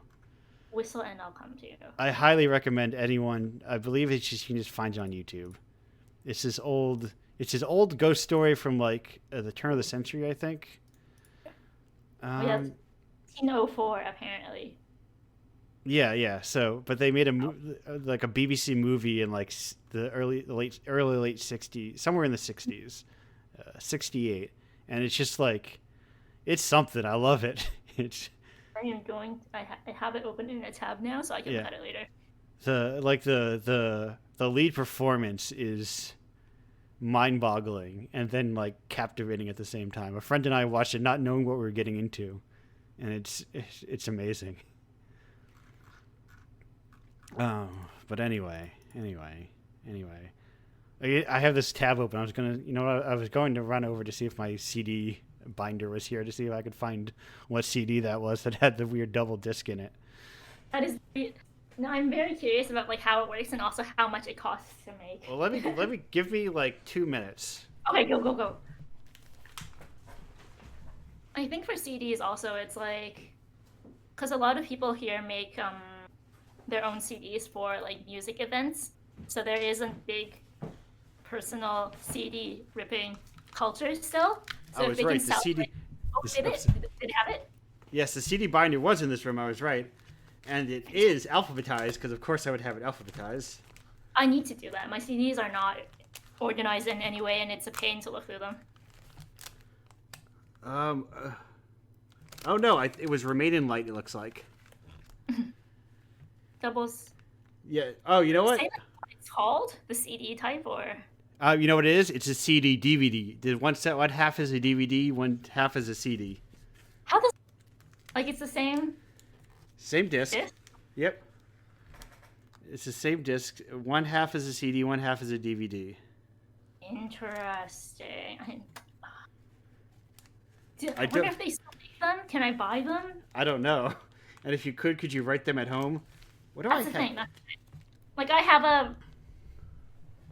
like one of those USB CD readers because my computer doesn't read CDs anymore, but What do I? What's in my CD binder? What do I have when I was buying CDs? Huh. I just bought some CDs like 3 weeks ago at like an event, and I have to get those ripped so I can listen to them on Yeah. my computer. Uh, I'm looking at. I'm like, huh? How much do I want to still listen to some of these things? they also do take up a lot of space. They do, yes. That's why I converted them to a binder. Oh, that's smart. Yeah. So you don't have the jewel cases anymore? I do still save the jewel cases. Then you're not saving space. No, I'm actually taking up more space. But there was a time when I had my car where I couldn't. You take that with you, right? Yeah, I was going to bring jewel cases, but if I wanted to listen to the Right. replacement Seminole, sorry, Ma, I forgot to take out the trash, I could do that. Anyway, we're not going to sit around and look through my CD binder. This is a professional show I run here. We just sit around and talk about. Double-sided CDs. They do have double-sided CDs, and like they do exist, but I'm not sure how you would turn to them, or if like how common they are, and if you can still buy them today. Right. I guess we'll just have to do cassette tapes for the EP, and like it has to be a game that fits within, which you can play only with a cassette tape. Yeah, Like, so basically 2 ZX Spectrum games. Yeah, sound only. Yeah. Well, no. Like, it has to run only on a ZX Spectrum. Yes, yeah. I mean, there is a developer who makes ZX Spectrum games, and every month I check all their links to see if they have a direct link way of contacting them, and they never do. But I check again every month because that's how I got 3 issues ago, I think it was issue Spectre. Oh, we had trouble with this on the show too. But to be fair, the author themselves could not have had issues with saying it out loud. Spectral photography by Robin. I had found like that was a developer's page that I had linked, and for a while that I would like check every single month, waiting for a link to show up, and eventually there was a website, and I got him. Please make websites. Have your own space on the internet. Yeah. It's like if we learn nothing, have your own website.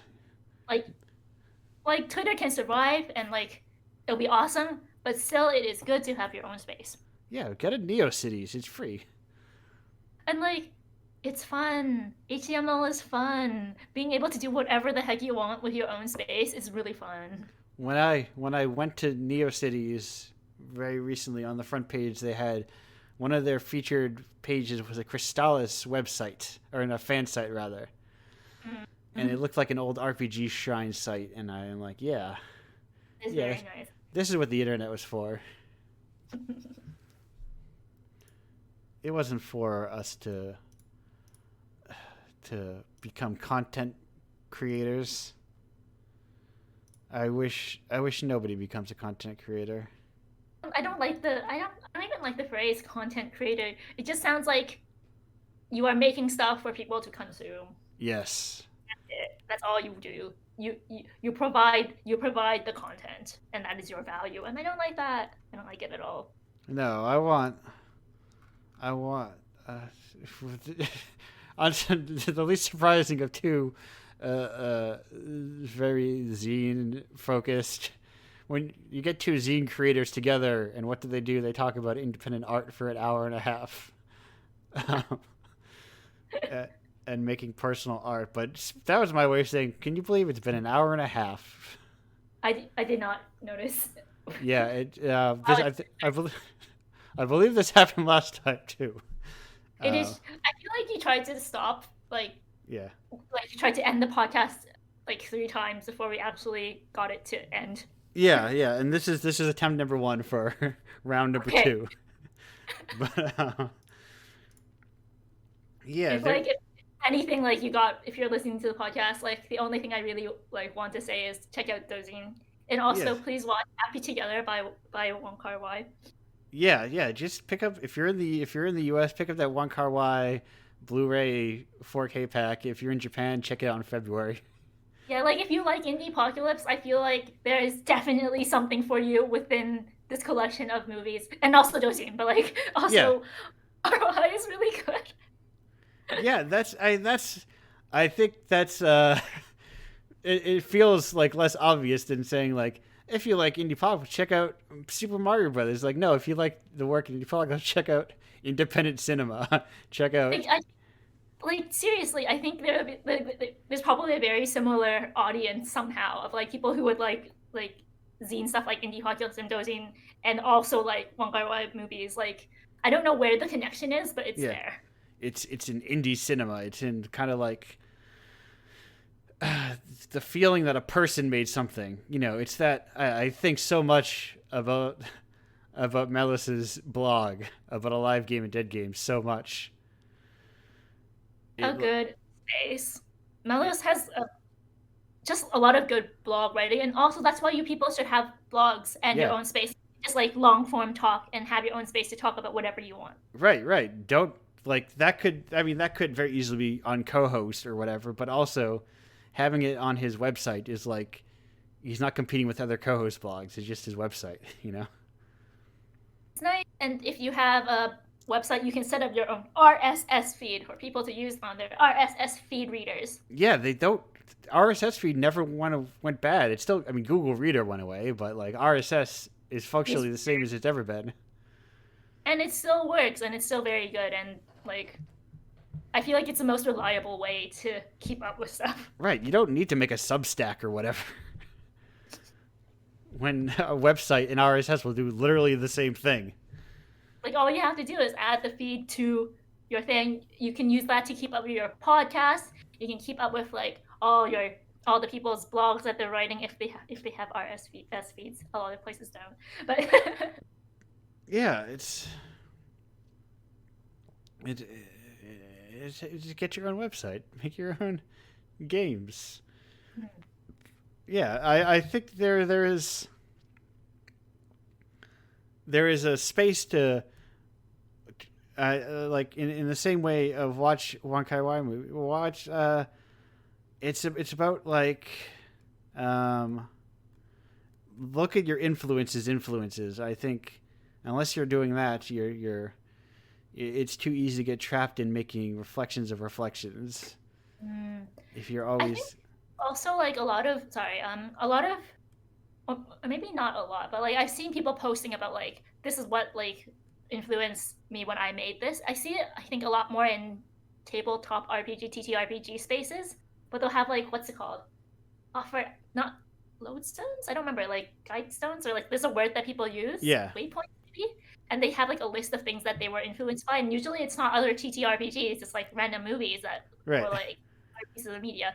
And I feel like we could do a lot more with that in indie games too, like stuff that you draw from other places that doesn't feel connected, but it really is. Maybe it's your like Chunking Express is what made you bring like this game to the table. Yeah, right. That is like you were trying to capture a feeling that movie gave you, or like you want to express like it made you feel something about like you're related to your perhaps kind of just mundane inner city life, and you're like wanted to express in a completely different game, but like that spark was lit in you Mm. by a part of this movie. And like it doesn't mean you have to make literally that. And you know what? I wax poetically about good art, but you can be inspired by bad art too. Yeah, for sure. And I, like what you think is good art and bad art is completely yeah, up to you. I love bad art so much. It's Yeah, it's so it's fun. It's yeah good. yeah. There's like uh, I forget the exact quote, but there's a very good section in Roger Ebert, who's I think that guy was onto something. uh, but he said something about like in a review for a Gamera movie. He was like, when you're a child, you like Gamera because it's a turtle running around, and then you grow up and you get more sophisticated tastes like Air Force One, but then you grow up again and you realize that both are equally preposterous, but maybe there's more joy in a Gamera film. Yeah, okay. Like just having something that like you make it, and a lot of people will not like it, Yeah. but you had a great time making it. Yes, Gamera's the guy who like spun around that pencil, right? I like that. Is that the thing I'm thinking of? Who's the I don't know, because there's a but it's like turtle who's like spinning on like a pencil. Yeah, yeah, Gamera acrobatic turtle. Thank you, YouTube. That is what I was thinking of. I'm glad that YouTube was able to be like, yes, we know exactly what you are thinking of. Yeah. Okay. You know what? It's because it was in an Mystery Science Theater Ah, at some point, so that kind of like solidified the iconography of that weird thing. But anyway, um, there's like, but I think that also is kind of because I think most of the to bring it back within this same episode about alive games, a lot of bad art is more alive than a lot of well produced art. very true. It feels like I don't. It's sort of like I don't know. Like sometimes when I go to traveling, Yeah, I'll want to buy souvenirs, right? Like some sort of food souvenirs, and it's the difference between like you see, like it's a cookie branded with like the name of the city. yeah, It's very easy to give out to people because it's individually wrapped. So I give each person that I meet like next week at work, I give them one food cookie each with the name, so they know that I went to X city and I bought their cookie, or whatever. But then you also see like weird pickles of like random vegetable, and like that's a lot less. That's a lot harder to share with other people, and it's a lot more specific of a purpose. And a lot of people will not like it because maybe they just don't like pickles. But this is the type of pickle that they sell here, and I yeah, find pickles are a lot more interesting. yeah. Because right, so folks, be the pickle in your life, you know. Uh, be weird and sour, or maybe sweet, or maybe a little bit too hot, or whatever. Like kind of the sort of unique thing. Mm. But like I don't know. It's like because I was talking to really made me think about like these games that I mentioned that I play, and then I come back and I say, why am I playing them? And it's like Mm. I'm like, well, what is this game? Like, there's no life in it. There's like it touches upon like these ideas, but it so like to don't tell anyone because I'm going to use the name of an example right now. There was a game, I think it was called Moonlighter, Mm. that was basically like, what if you had Racketeer, but it was, I um, love that game. but what if it was just kind of like also a roguelike? Right? Isn't Racketeer like a roguelike though? Kinda. It's a dungeon Oh, crawler. Not quite. it's so long ago. Yeah. I don't think I even knew the word roguelike back then, so I wouldn't Yeah. know if I could say it was. Right, right. But no, because it's more just like randomly generated dungeons. You wouldn't call Hmm. like Diablo a roguelike. I don't think like when you die, you go back and then like you have to restart your shop. Right, and you're always let you lose everything, or you might lose stuff, or it's just like a classic dungeon crawler Yeah. uh, where you die and lose stuff. But it was like it was in that vein, but it had like no personality. It felt Mm. like somebody is like, I played this game, Racketeer. Somebody played Racketeer so many years ago, and that was like the novelty of making a shop, and but it was a game of gameplay loops and Mm. nothing, a little else. Maybe that's what, Sometimes it's like an obligation to yeah, put stuff like thing obligation because based. Sorry.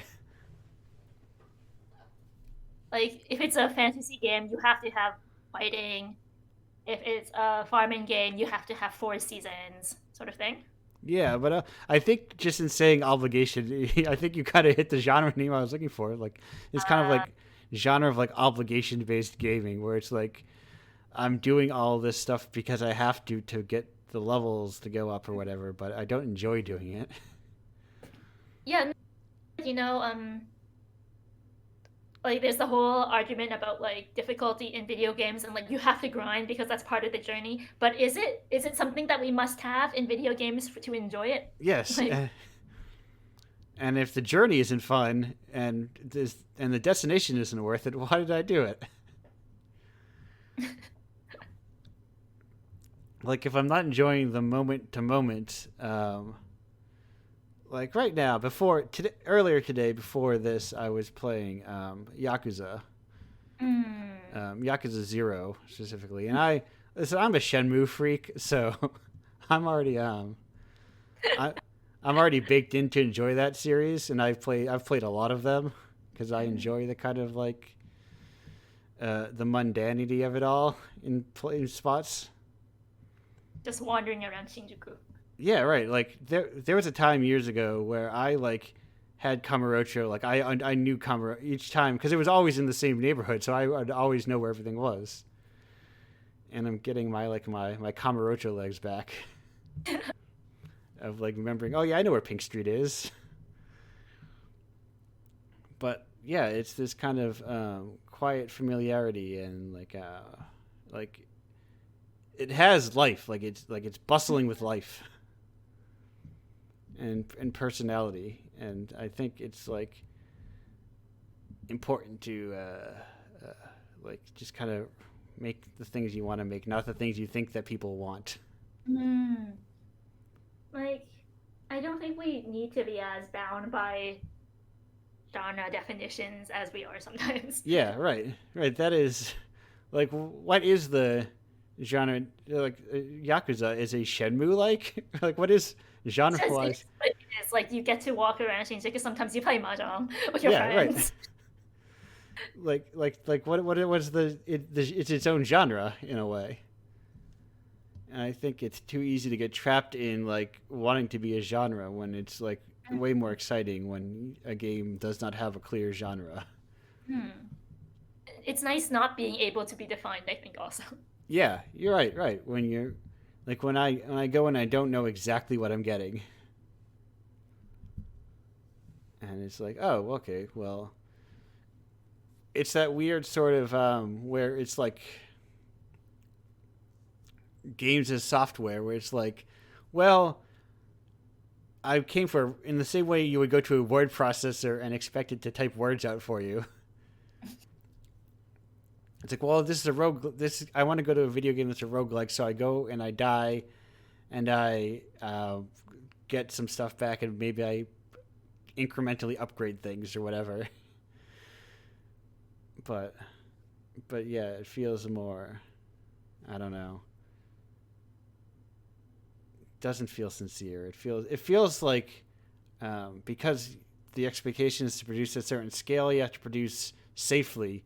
But you know, if what would be help prevent safe production, if there were more zines out like Dozine that you could submit your games to, and you could be riskier and make more. Make your own zine if you don't want to if you want to do that and you're like actually this is something I love to do for my own local community. You can do it. You can do it Yeah. right now. All you have Yes. to do is like me and Rencon, we made zine in Google Slides. Like we made the zine in Google Slides. We just like shared and we talked about it while we were putting screenshots into a Google Slide thing, and we output it as PDF straight from Google Slides, and that was it. Like no cool software necessary. Yeah, there is no.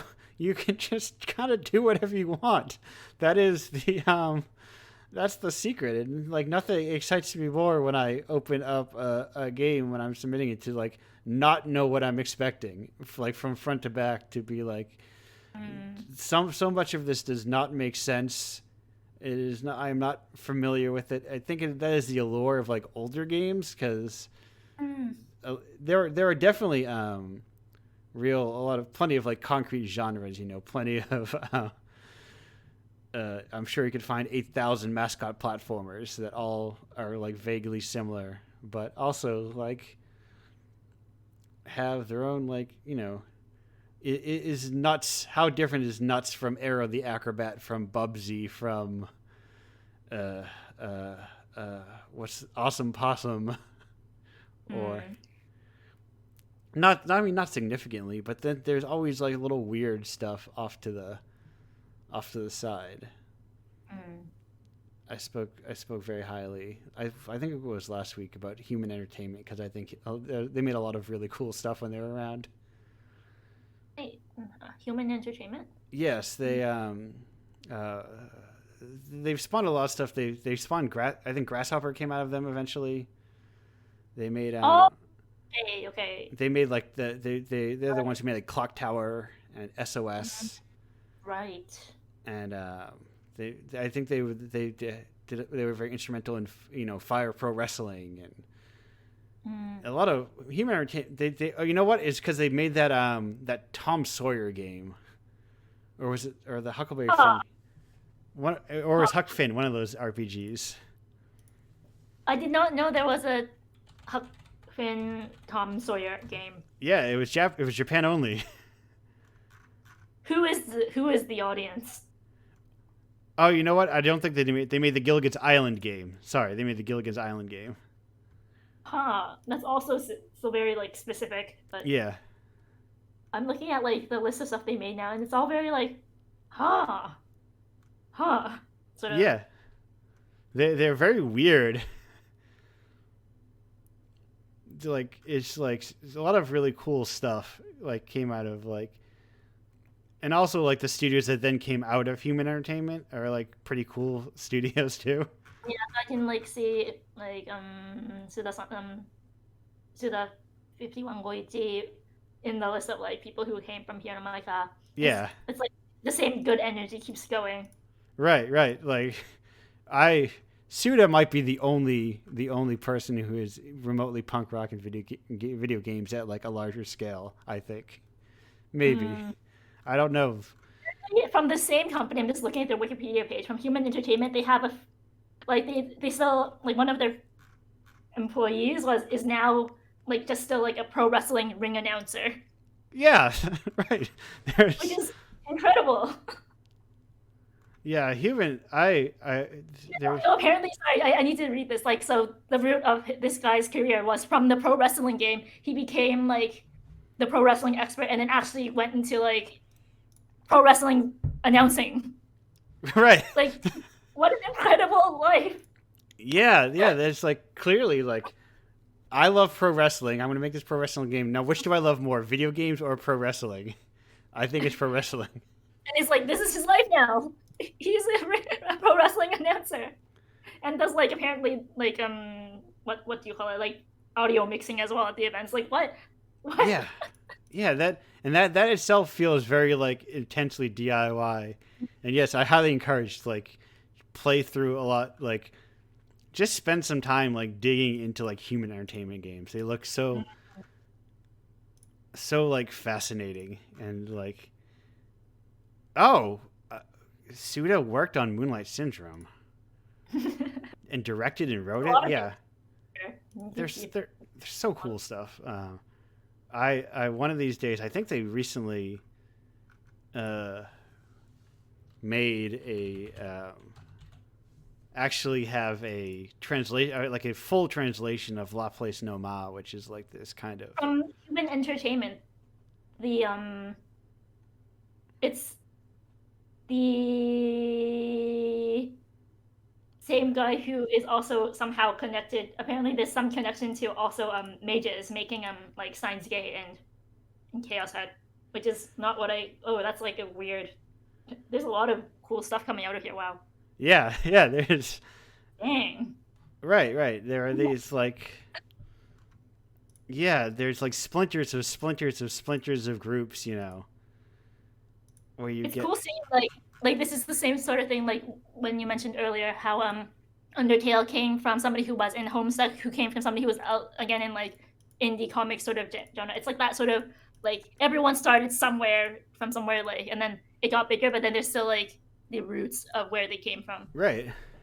And a lot of these roots are like, you know, would people have like would people have like these kind of like, you know, would they have these Undertales or these like Suda games if there weren't these like, encouraging sort of like environments for people to work within, you know.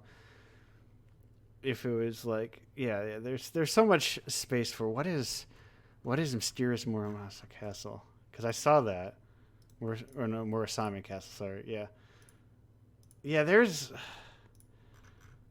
we're two, and I feel like I don't, if I think this is the same Sylvie in the chat that is Sylvie I'm thinking of, and I don't need to tell her that like there are too many rules in games nowadays, and we kind of need to. I think the exciting part of like retro games is like the rules felt less what's the word, less kind of like set in place.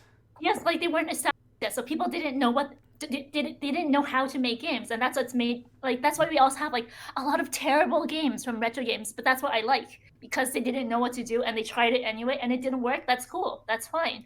But now we have like, oh, this is the ideal gameplay loop. You have to keep your players keep coming back, whatever, and everyone knows how to do it, and it's just like gacha mechanics work, right. And that's not fun. Right, to shout him out again, I think Mello said on Twitter recently, I think he said something to the effect of like, if Legend of Zelda came out now, it would be a 7 out of 10, and a lot of community managers would tell you it wasn't GIFable enough. It's true. There's not enough like quippy quotes to put onto Twitter. It's right. It does anymore. Right, it doesn't translate to TikTok well enough, but it's like, you know, it's that 1-2 punch of divest from the games industry and alive dead games. Because Marina's excellent quote that it's like also lives in my brain to the effect, I think it was talking about Call of Duty or something, but it's like, if these games had so much broad appeal, why did they need so much advertising dollars? And I feel like that's also like a lot of people like who don't actually make stuff, or like some people who do as well, think that if they make something good, people will come. But the only reason stuff is popular a lot of the time is because somebody is telling you very constantly with a lot of money to push it into your face that it should be popular. People are not as immune to advertising as I think they are, and they are actually extremely susceptible to advertising. Whether it's literally or whether it's like they're getting, press are being given copies that they have to, this game is too big to not cover. God of War came out 2 weeks ago, yet we already knew it was going to be a Game of the Year contender, of course.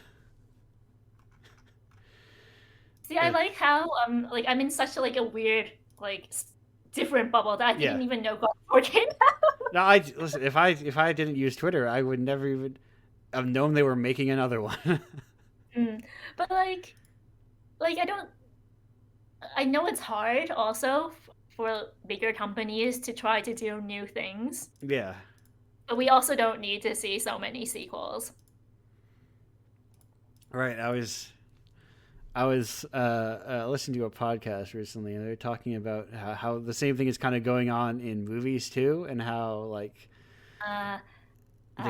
they were talking about how, if they didn't care about a comedy, they wouldn't see it because there's 6 comedies coming out that weekend. But now they feel kind of obligated to even a very middle of the road comedy to we have to support this, because if we don't, we won't get another one for 6 years. Because everything is comedies don't translate well into other languages. But big spectacle translates very easily. You don't need. It's very easy to translate. Kind of.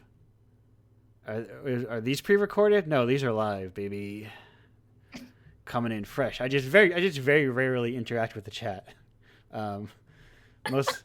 Mostly because I'm not a Twitch streamer, If you drop bits in the channel, a little thing doesn't go you don't get Mario going, yoo-hoo! Thank you for the bits, I don't. That just does not happen. Because I'm not talking to you in the chat here. I'm talking to KC. Thank you for your chat, Andrew. I appreciate it. Yeah, we're chatting, and occasionally I might pop in real quick, and be like, maybe I should check out this. This is Murasame Castle, one of my favorite. Yes, See, I Lots am. of like series, like you know how you were mentioning, like you feel like you have to support like the company in case it doesn't come out again. I feel like there's also the inverse where people, because they're invested in the series, even if they don't think they'll like it, they still feel like they have to play it. I feel like Right. I'm seeing that now because a lot of people around me are complaining about Pokemon. If I never have, I try to excise the Pokemon adults from my life. I feel like they're just so like a lot of people seem so unhappy with the game, but I also feel like they knew they were going to be unhappy going in, but they still bought it. Yeah, didn't you see all the images where it looked bad? Like I feel like a lot of people like have very valid complaints and it's fair, but it's also stuff that I feel like if they didn't like the previous game, it's okay to just be like I don't like Pokemon anymore and play other stuff. Yeah, that was me when I saw Rogue One, and I was like, I just don't care about Star Wars anymore.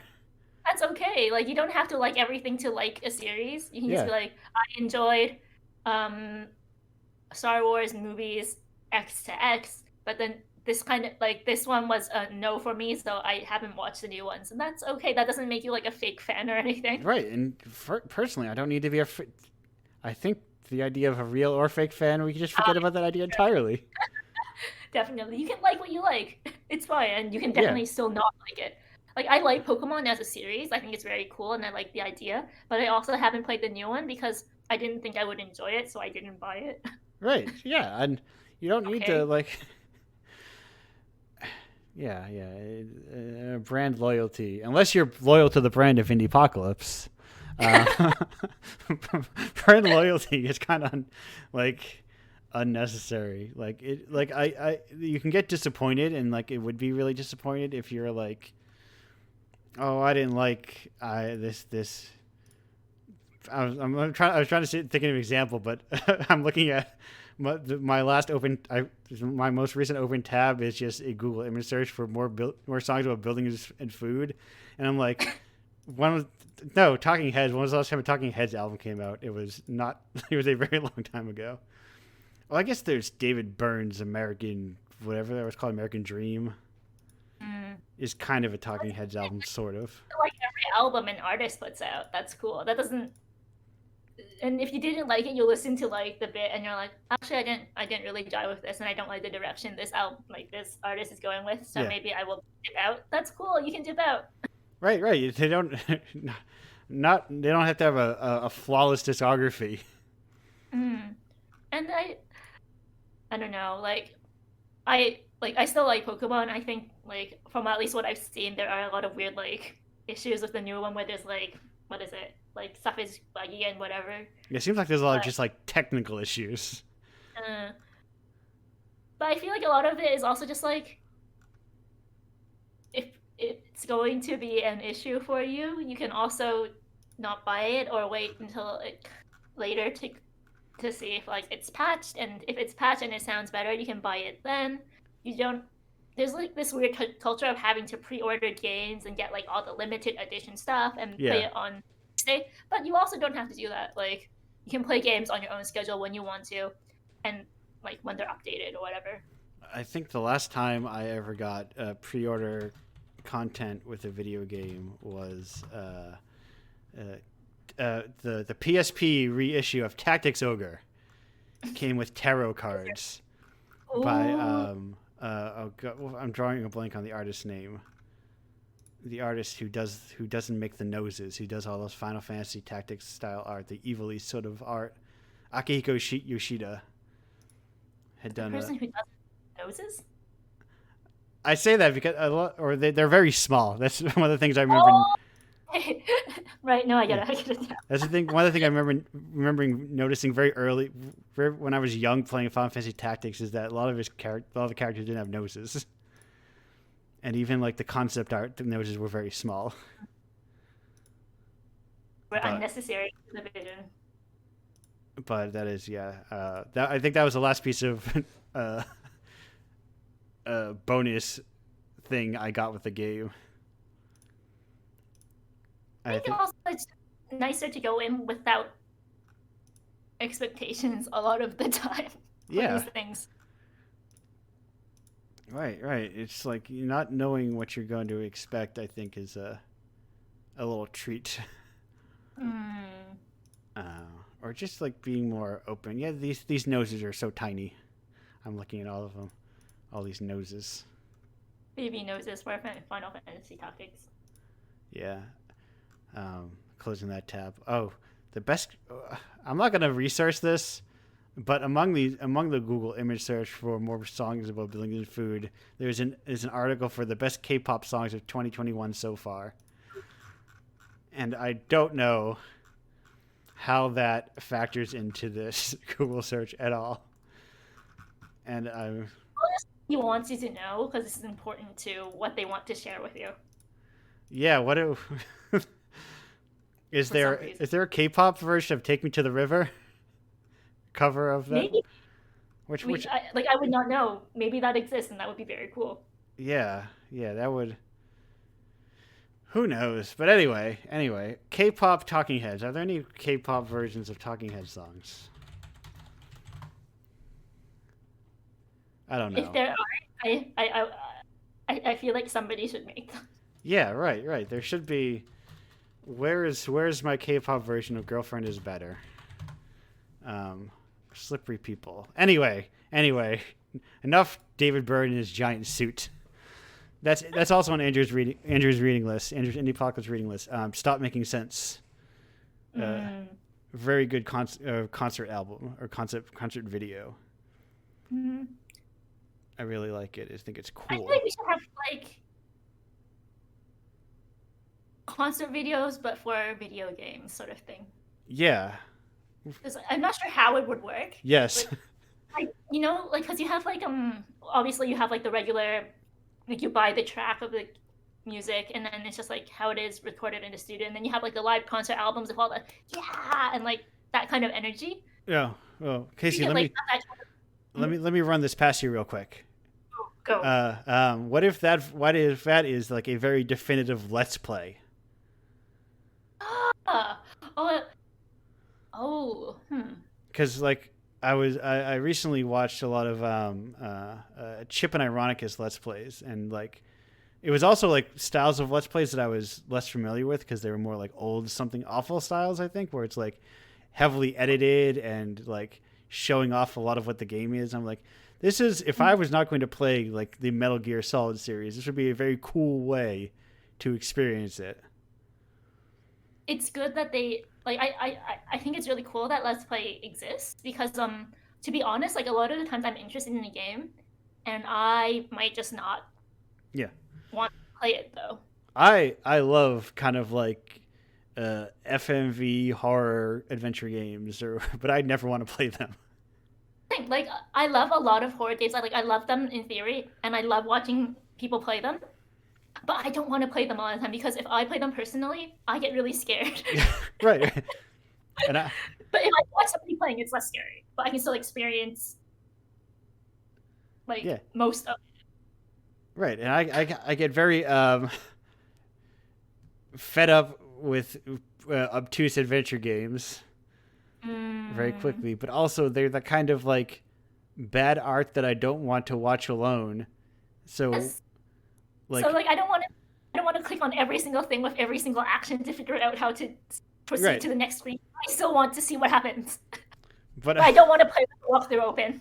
I like I was like it's like I want to see what I want to see what happens in all of Sanatorium, but I also don't want to do it alone. But also I can't have a friend like, hey, come over here. We're gonna play through Sanatorium together.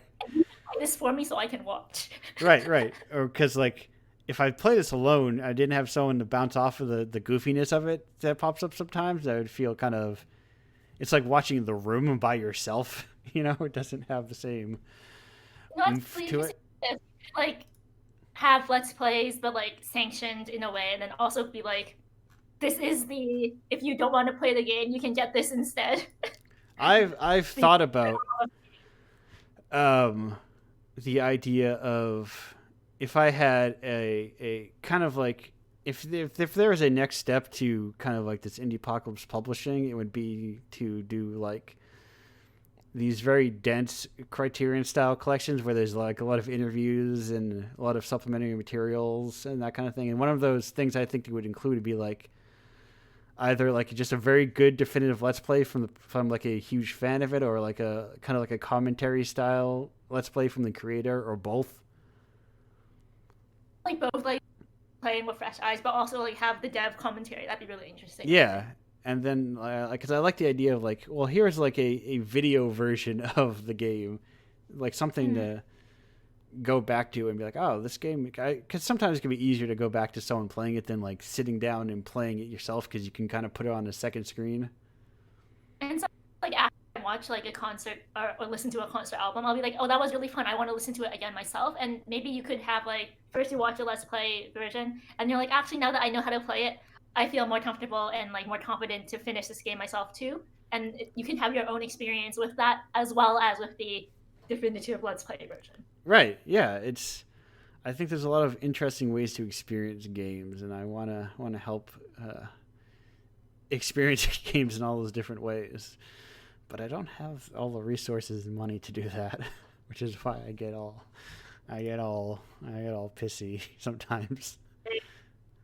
A lot of our problems would be solved with having the funds. Yeah. The ability, what money would do. But closing the tabs. Goodbye, Tactics Ogre. Goodbye, One Car Y. Goodbye, One Car Y. I will wait until February for Blu-ray. I don't have to wait till February at all. I could get up. That box set. You should watch Happy together. I really recommend it, but it's also like not a fun watch. No, I like a lot of things that are not fun watches. It's just very like, wow, why did this have to happen this way? This sucks. Like, yes. Yeah, but kind of when I truly became an adult when I could watch movies and realize that people could make imperfect decisions. And when it'd be like, oh, why did they make the right decision? Obviously they should have that's just how it goes. Right. Why are they so whiny? Why, if they just did this or that? But I'm like, because that wouldn't be as interesting a lot of the time. Right. And you're a person. Do you make all the correct decisions in your life all the time? How I feel when people complain about Evangelion and they're like, Shinji is like such a brat. And I'm like, he's a teen. He makes bad decisions. Yeah. Yeah, that is I think probably teen me would have hated that. Adult me have still not seen it, but that's also another like I personally like it, but I also don't think that a lot of people will like it, sort of thing, and that's okay. Yeah. I probably would dig the style of it so much. It looks so. You watch it at some point, and like you can hate it afterwards, but I'd still recommend watching it. It's got such a look to it, and it's again another huge influence on a lot of things. Yeah. There's such deeply influential work. I think it's so it's like when you watch 2001 for the first time and you're like, oh, these are all the references from all those things that I saw. This is why like everything else is this way now. Right. You see all these kind of like these kind of cultural touchstones. But speaking of cultural touchstones, I'm going to try and touch on this final stone of a question. I don't know if you've ever answered this question before, but what is your favorite type of rock? This is a question from longtime rock fan Soul and contributor to the zine. I love rocks. There's like one of my very like first memories of being like a kid was when I took a lot of rocks from like outside, and then they fell out of my pocket when I was in kindergarten, and the teacher was like, why did you steal all these rocks? And I was forced to put them back out. Can you? That's like my kindergarten memory. No stealing rocks from nature. That's the bold question. Can one steal a rock? Who? But like, yeah, I don't know. For rocks that I really like pumice because it's a rock but it floats, and I like how it goes against that sort of your expectations, and that's the same reason I like that does that. What rocks do you like, Andrew? I am fully on the record of I like rocks that are good for throwing at things. Good. Rock? It is. My distinct memory of a rock is I don't know what type of rock it is, but there were rocks on train tracks that I would throw that we would throw at the graffiti on the tunnel walls, and they would like that's chip. Such a good memory. and they would chip away at things. And yeah, it's very like there's something about that kind of like that naturally the rock a child finds, that platonic ideal of a rock. It's sort of like, when you try to skip stones Yes. on the water. Like, and it's hard to find the good stone, but when you do, you're like, this is a good stone. Yes, a lot of them were like that too. Like I don't know how, like I wouldn't know what to say. Like, this is why I like this stone. Yeah. This is the part that, but you kind of just feel it. It's a good Yes. stone. Yeah, that is it is. Yeah, I think a lot of this kind of like hard to describe. There is no words to describe exactly what this is, but I enjoy it a lot. Mhm. But if you didn't figure it out, that was me trying to close the showdown after. I think the last time I To tried to do it was find about half an hour ago. Yeah, no, it was at the 1.5 hour point, so we are 45 minutes past that point. Yes, as is classic for these Andrew Casey shows. We'll have another. And people are like, "Oh, they're back again for the third time." Oh, it's 6 hours We're still long. here. How they're just ever creeping on forever. But I think that's a good thing. If people are easy to talk to, I And it's very nice to just talk about like liking zines and liking weird media and just being like, we both really like this stuff. yes, and it's the power of the internet and like self-publishing, because otherwise, even with like, because let's be honest, you and I would have never met otherwise. No, for sure. No, like internet, like there's no way our lives would have crossed. Yeah, there's literally like even on the off chance that like we both go to GDC, what are the odds that in the sea of people we walk past each other? That it's like that kind of like the internet, but gives. I randomly went to Massachusetts. Yeah, right. Why would you ever go with Massachusetts? But like, and I'm also not gonna be going to GTC. Yeah, no. Why would I ever go to GDC? So, like, at least in Massachusetts, I don't have to pay $3,000 to get in. Yeah, no. Just I'll warn you. It also is expensive, but That's true. Like so, it is one of the more expensive states. I will keep that in mind if I ever want to meet the many mass holes apparently who are in this place called Massachusetts. That's what I hear. I don't know. A lot of the people seem nice enough. It's just I think there's like an edge you get sometimes. I think you are nice for the record. I don't think you're an asshole. No, I like to think I'm not too, but I think also sometimes I do have an edge to me. Or But I like think that's I don't think having an edge is a bad thing. It's no. okay to get on people's nerves. Like we don't all have to get along, and that's cool. Yeah, I think that's more what it is. Is I don't have I kind of have issues sometimes where I maybe have like that combative, but not like. But it's the same thing where it's like I wonder if it's that same also issue where, like, you get combative with the person, but also it's like no, that was just a combative incident we had. Like, who cares? It's not like I hate you now forever. It's also really healthy to have fights Yeah, sometimes because, especially because you usually fight with people because it's stuff that you both care about a lot. right. And usually it's like separating the argument from the person. I think is an And important thing like, to do. sure, like sometimes you'd have like different viewpoints, but that doesn't mean like if I had like Andrew, I do not agree with the way you are running Indiepocalypse. That does not mean Andrew, I do not agree with the way you are as a person. Yes, Like I'm not attacking you. right. If I didn't like Wong Kar Wai, it doesn't mean I hate you. Yeah, like me not liking the same media as you does not mean that we can't talk and be casual. Like it's okay. We can like other things, but I would also be sad a little bit if you didn't like Wong Kar Wai. But I would not hold that against you as a person. No, I love a lot of things, but like, I think people ask the question, "What is the Citizen Kane of video games?" And I think the question I often wonder is, "What is in the airplane over the sea of video games?" Something that is considered canonical, but and listen, I love that album, but Mm, it is the most hateable album I know. It is. so easily despisable.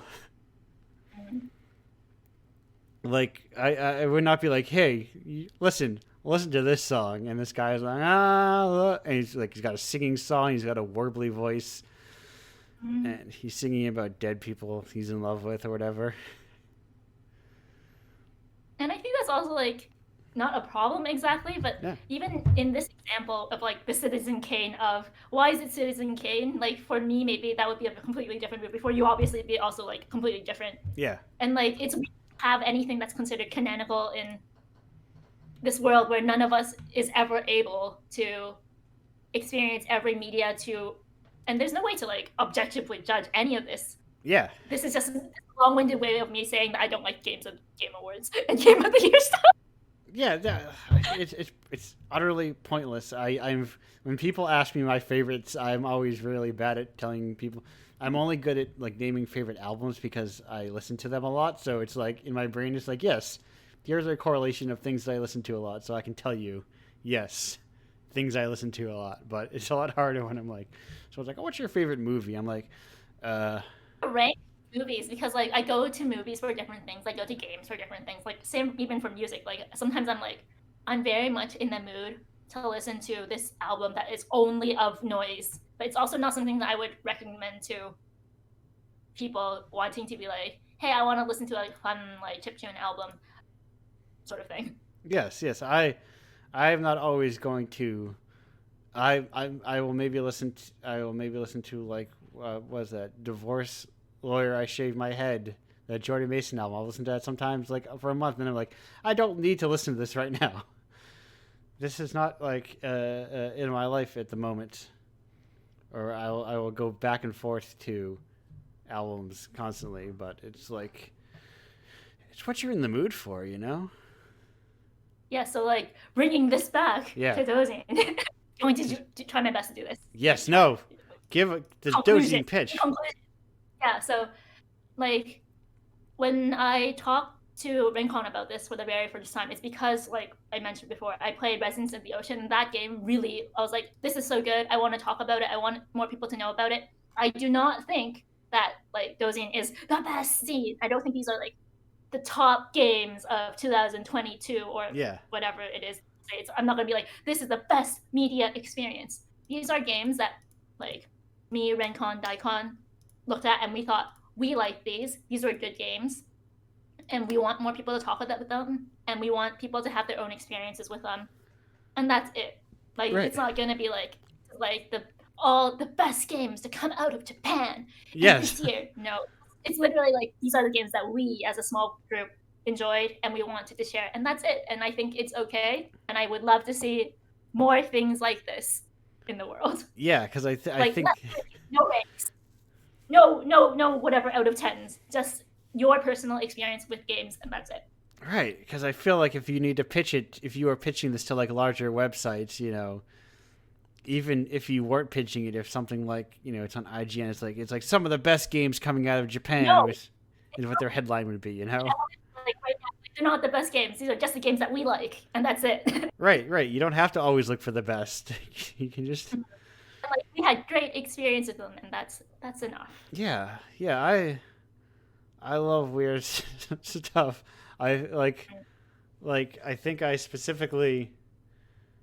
I don't know who's here in the chat currently, but I think I specifically, if I get my timeline correctly, I think I contacted Sylvie about Indiepocalypse because during the pledge drive, she had bopped in while we were playing Atlantis no Nazo, which is weird, and I love it.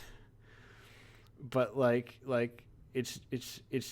Would you say that's what? Oh, no one would ever say that's one of the best games to come out of Japan ever.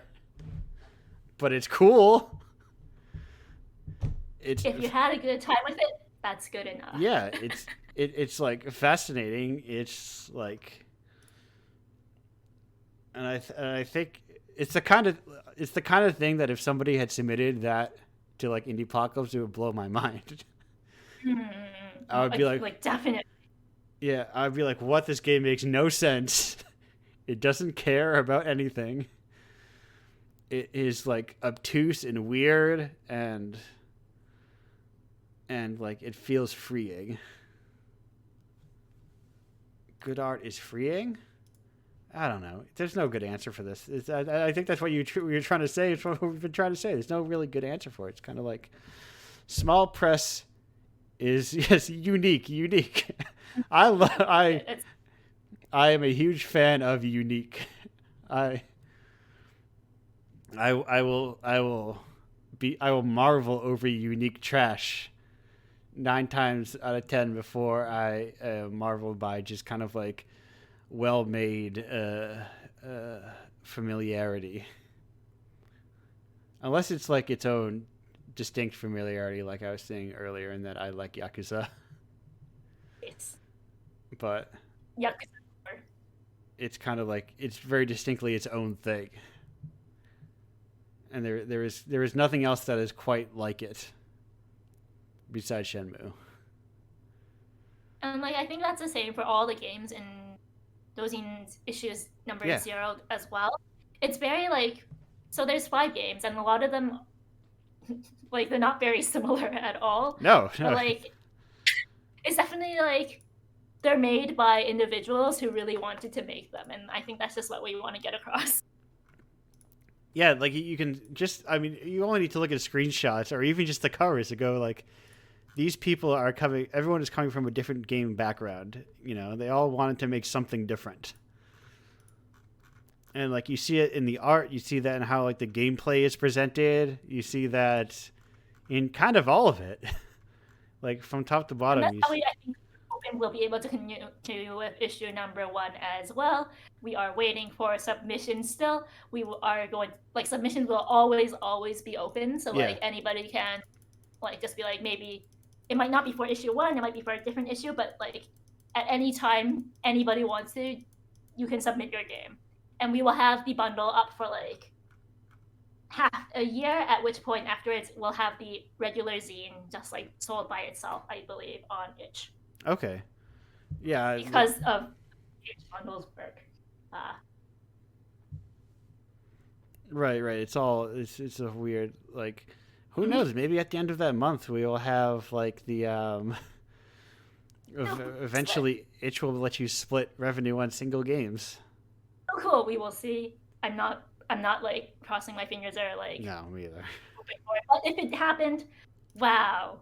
Maybe Itch is listening to this podcast or will at a future point. So I will say split revenue would be really nice for people who work on games, not individually, or like participate in game jams. Yeah. It would be so cool to see it. Right. And you, without having to do weird workarounds where everyone makes like fake games and makes a bundle out of them or whatever. Or having somebody be like Andrew and send out PayPal like in money to everyone like every time. That's so many people send money to. It's a real pain. Yeah, I know. I imagine. Yeah, my favorite thing is the when I do the pledge drives, because I have to send it to everybody. Oh gosh. But I also need like the money because usually it's like more money than I feel comfortable just like depositing from my own bank account. So I have to like wait 2 weeks for itch to like come out of it after the 1 week wait, and then also the payment. What is it? Processing thing in whatever.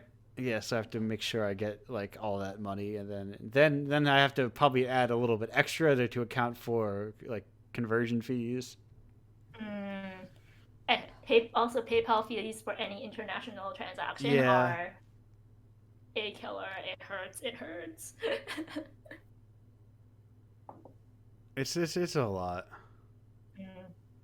Things on my itch wish list: split revenue, multi-language pages, ability to have prices that are not in USD.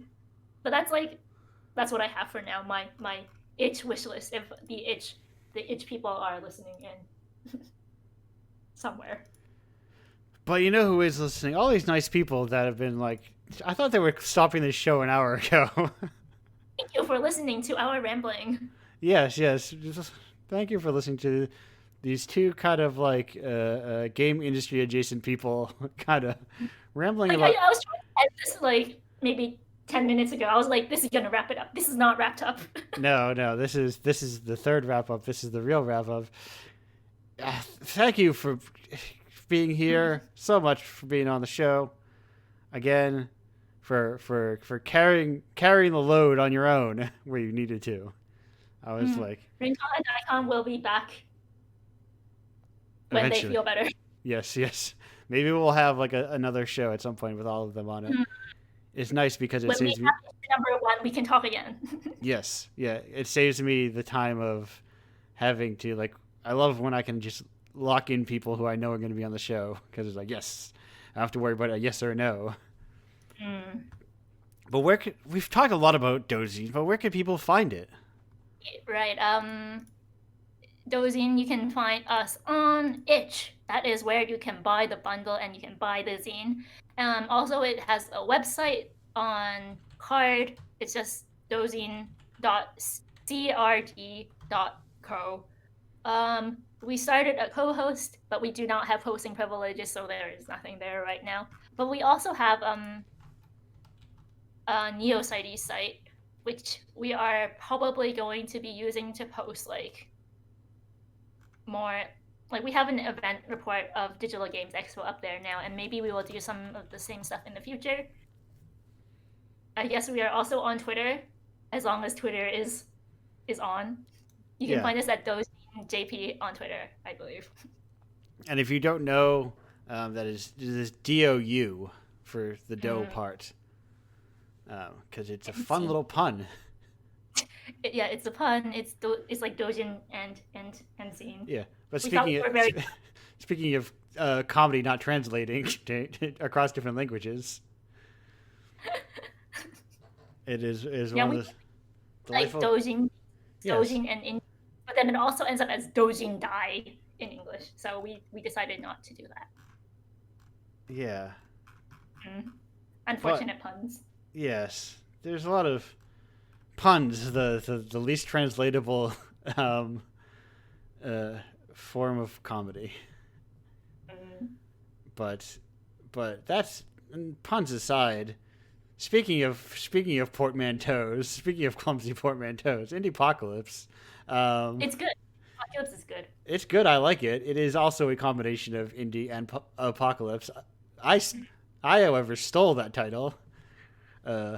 Reclaimed, one might say. Though people are still...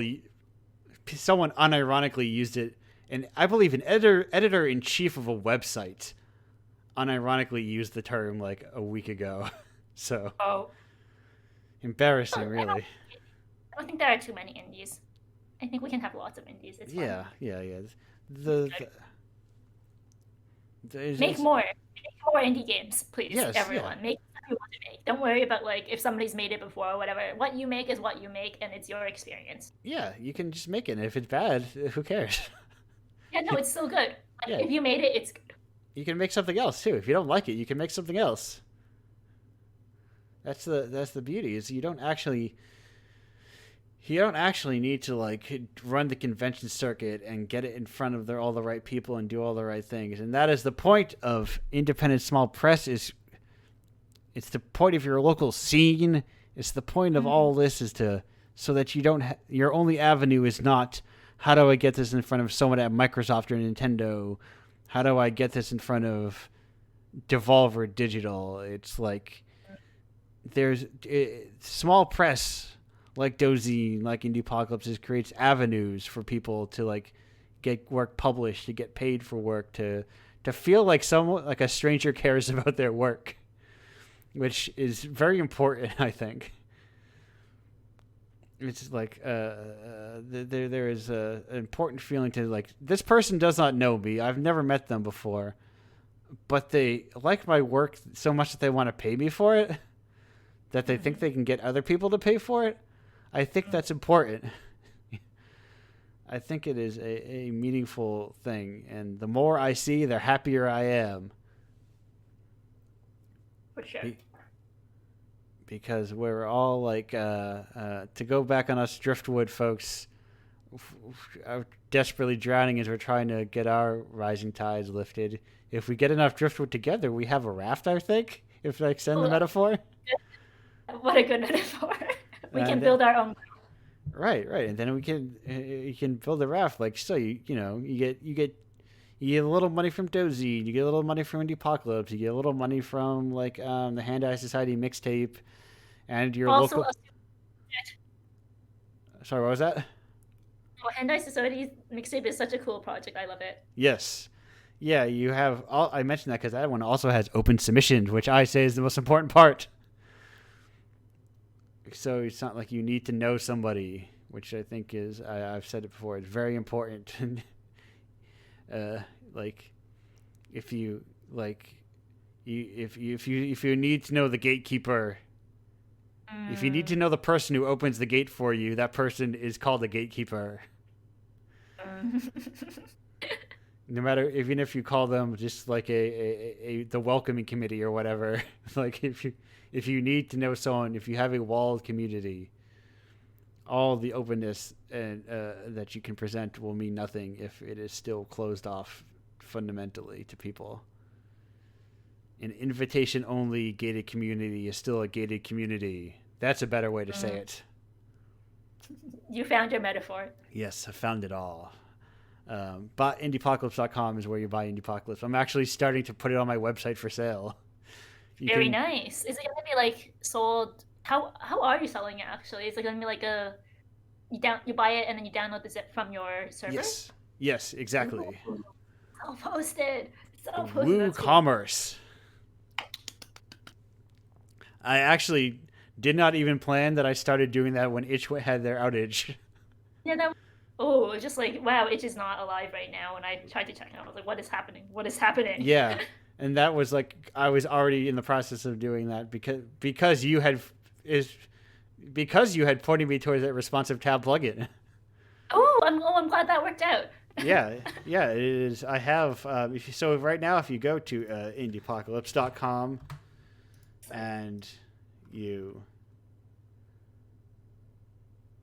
Whoa, what is this? That was a surprising little, it's a very surprising little thing there.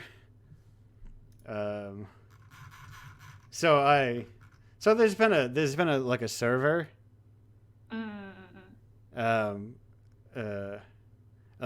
made an Indiepocalypse Mastodon server. Oh. Unrelated to Indiepocalypse.